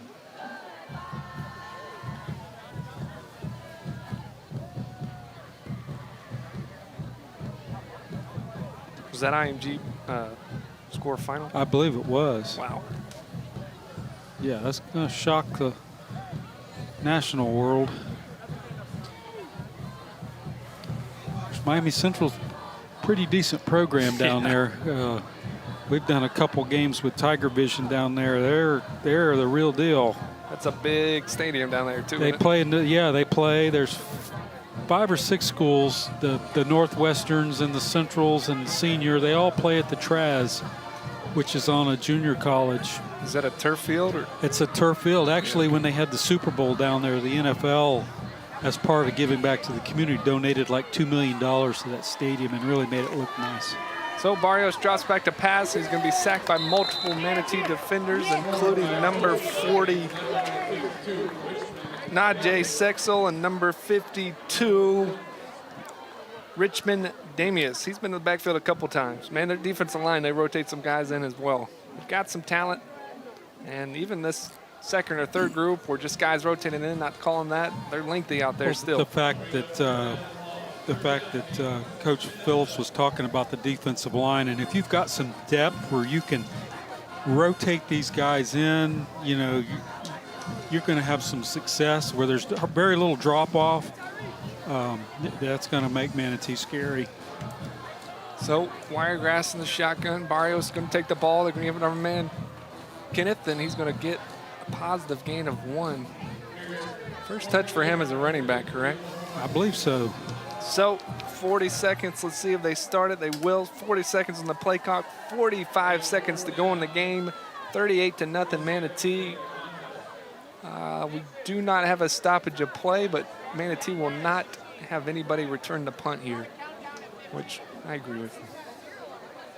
I don't think it'll make a difference to the outcome of the game. No, let's keep those 2 guys healthy and ready to go. Yes. Next week, so.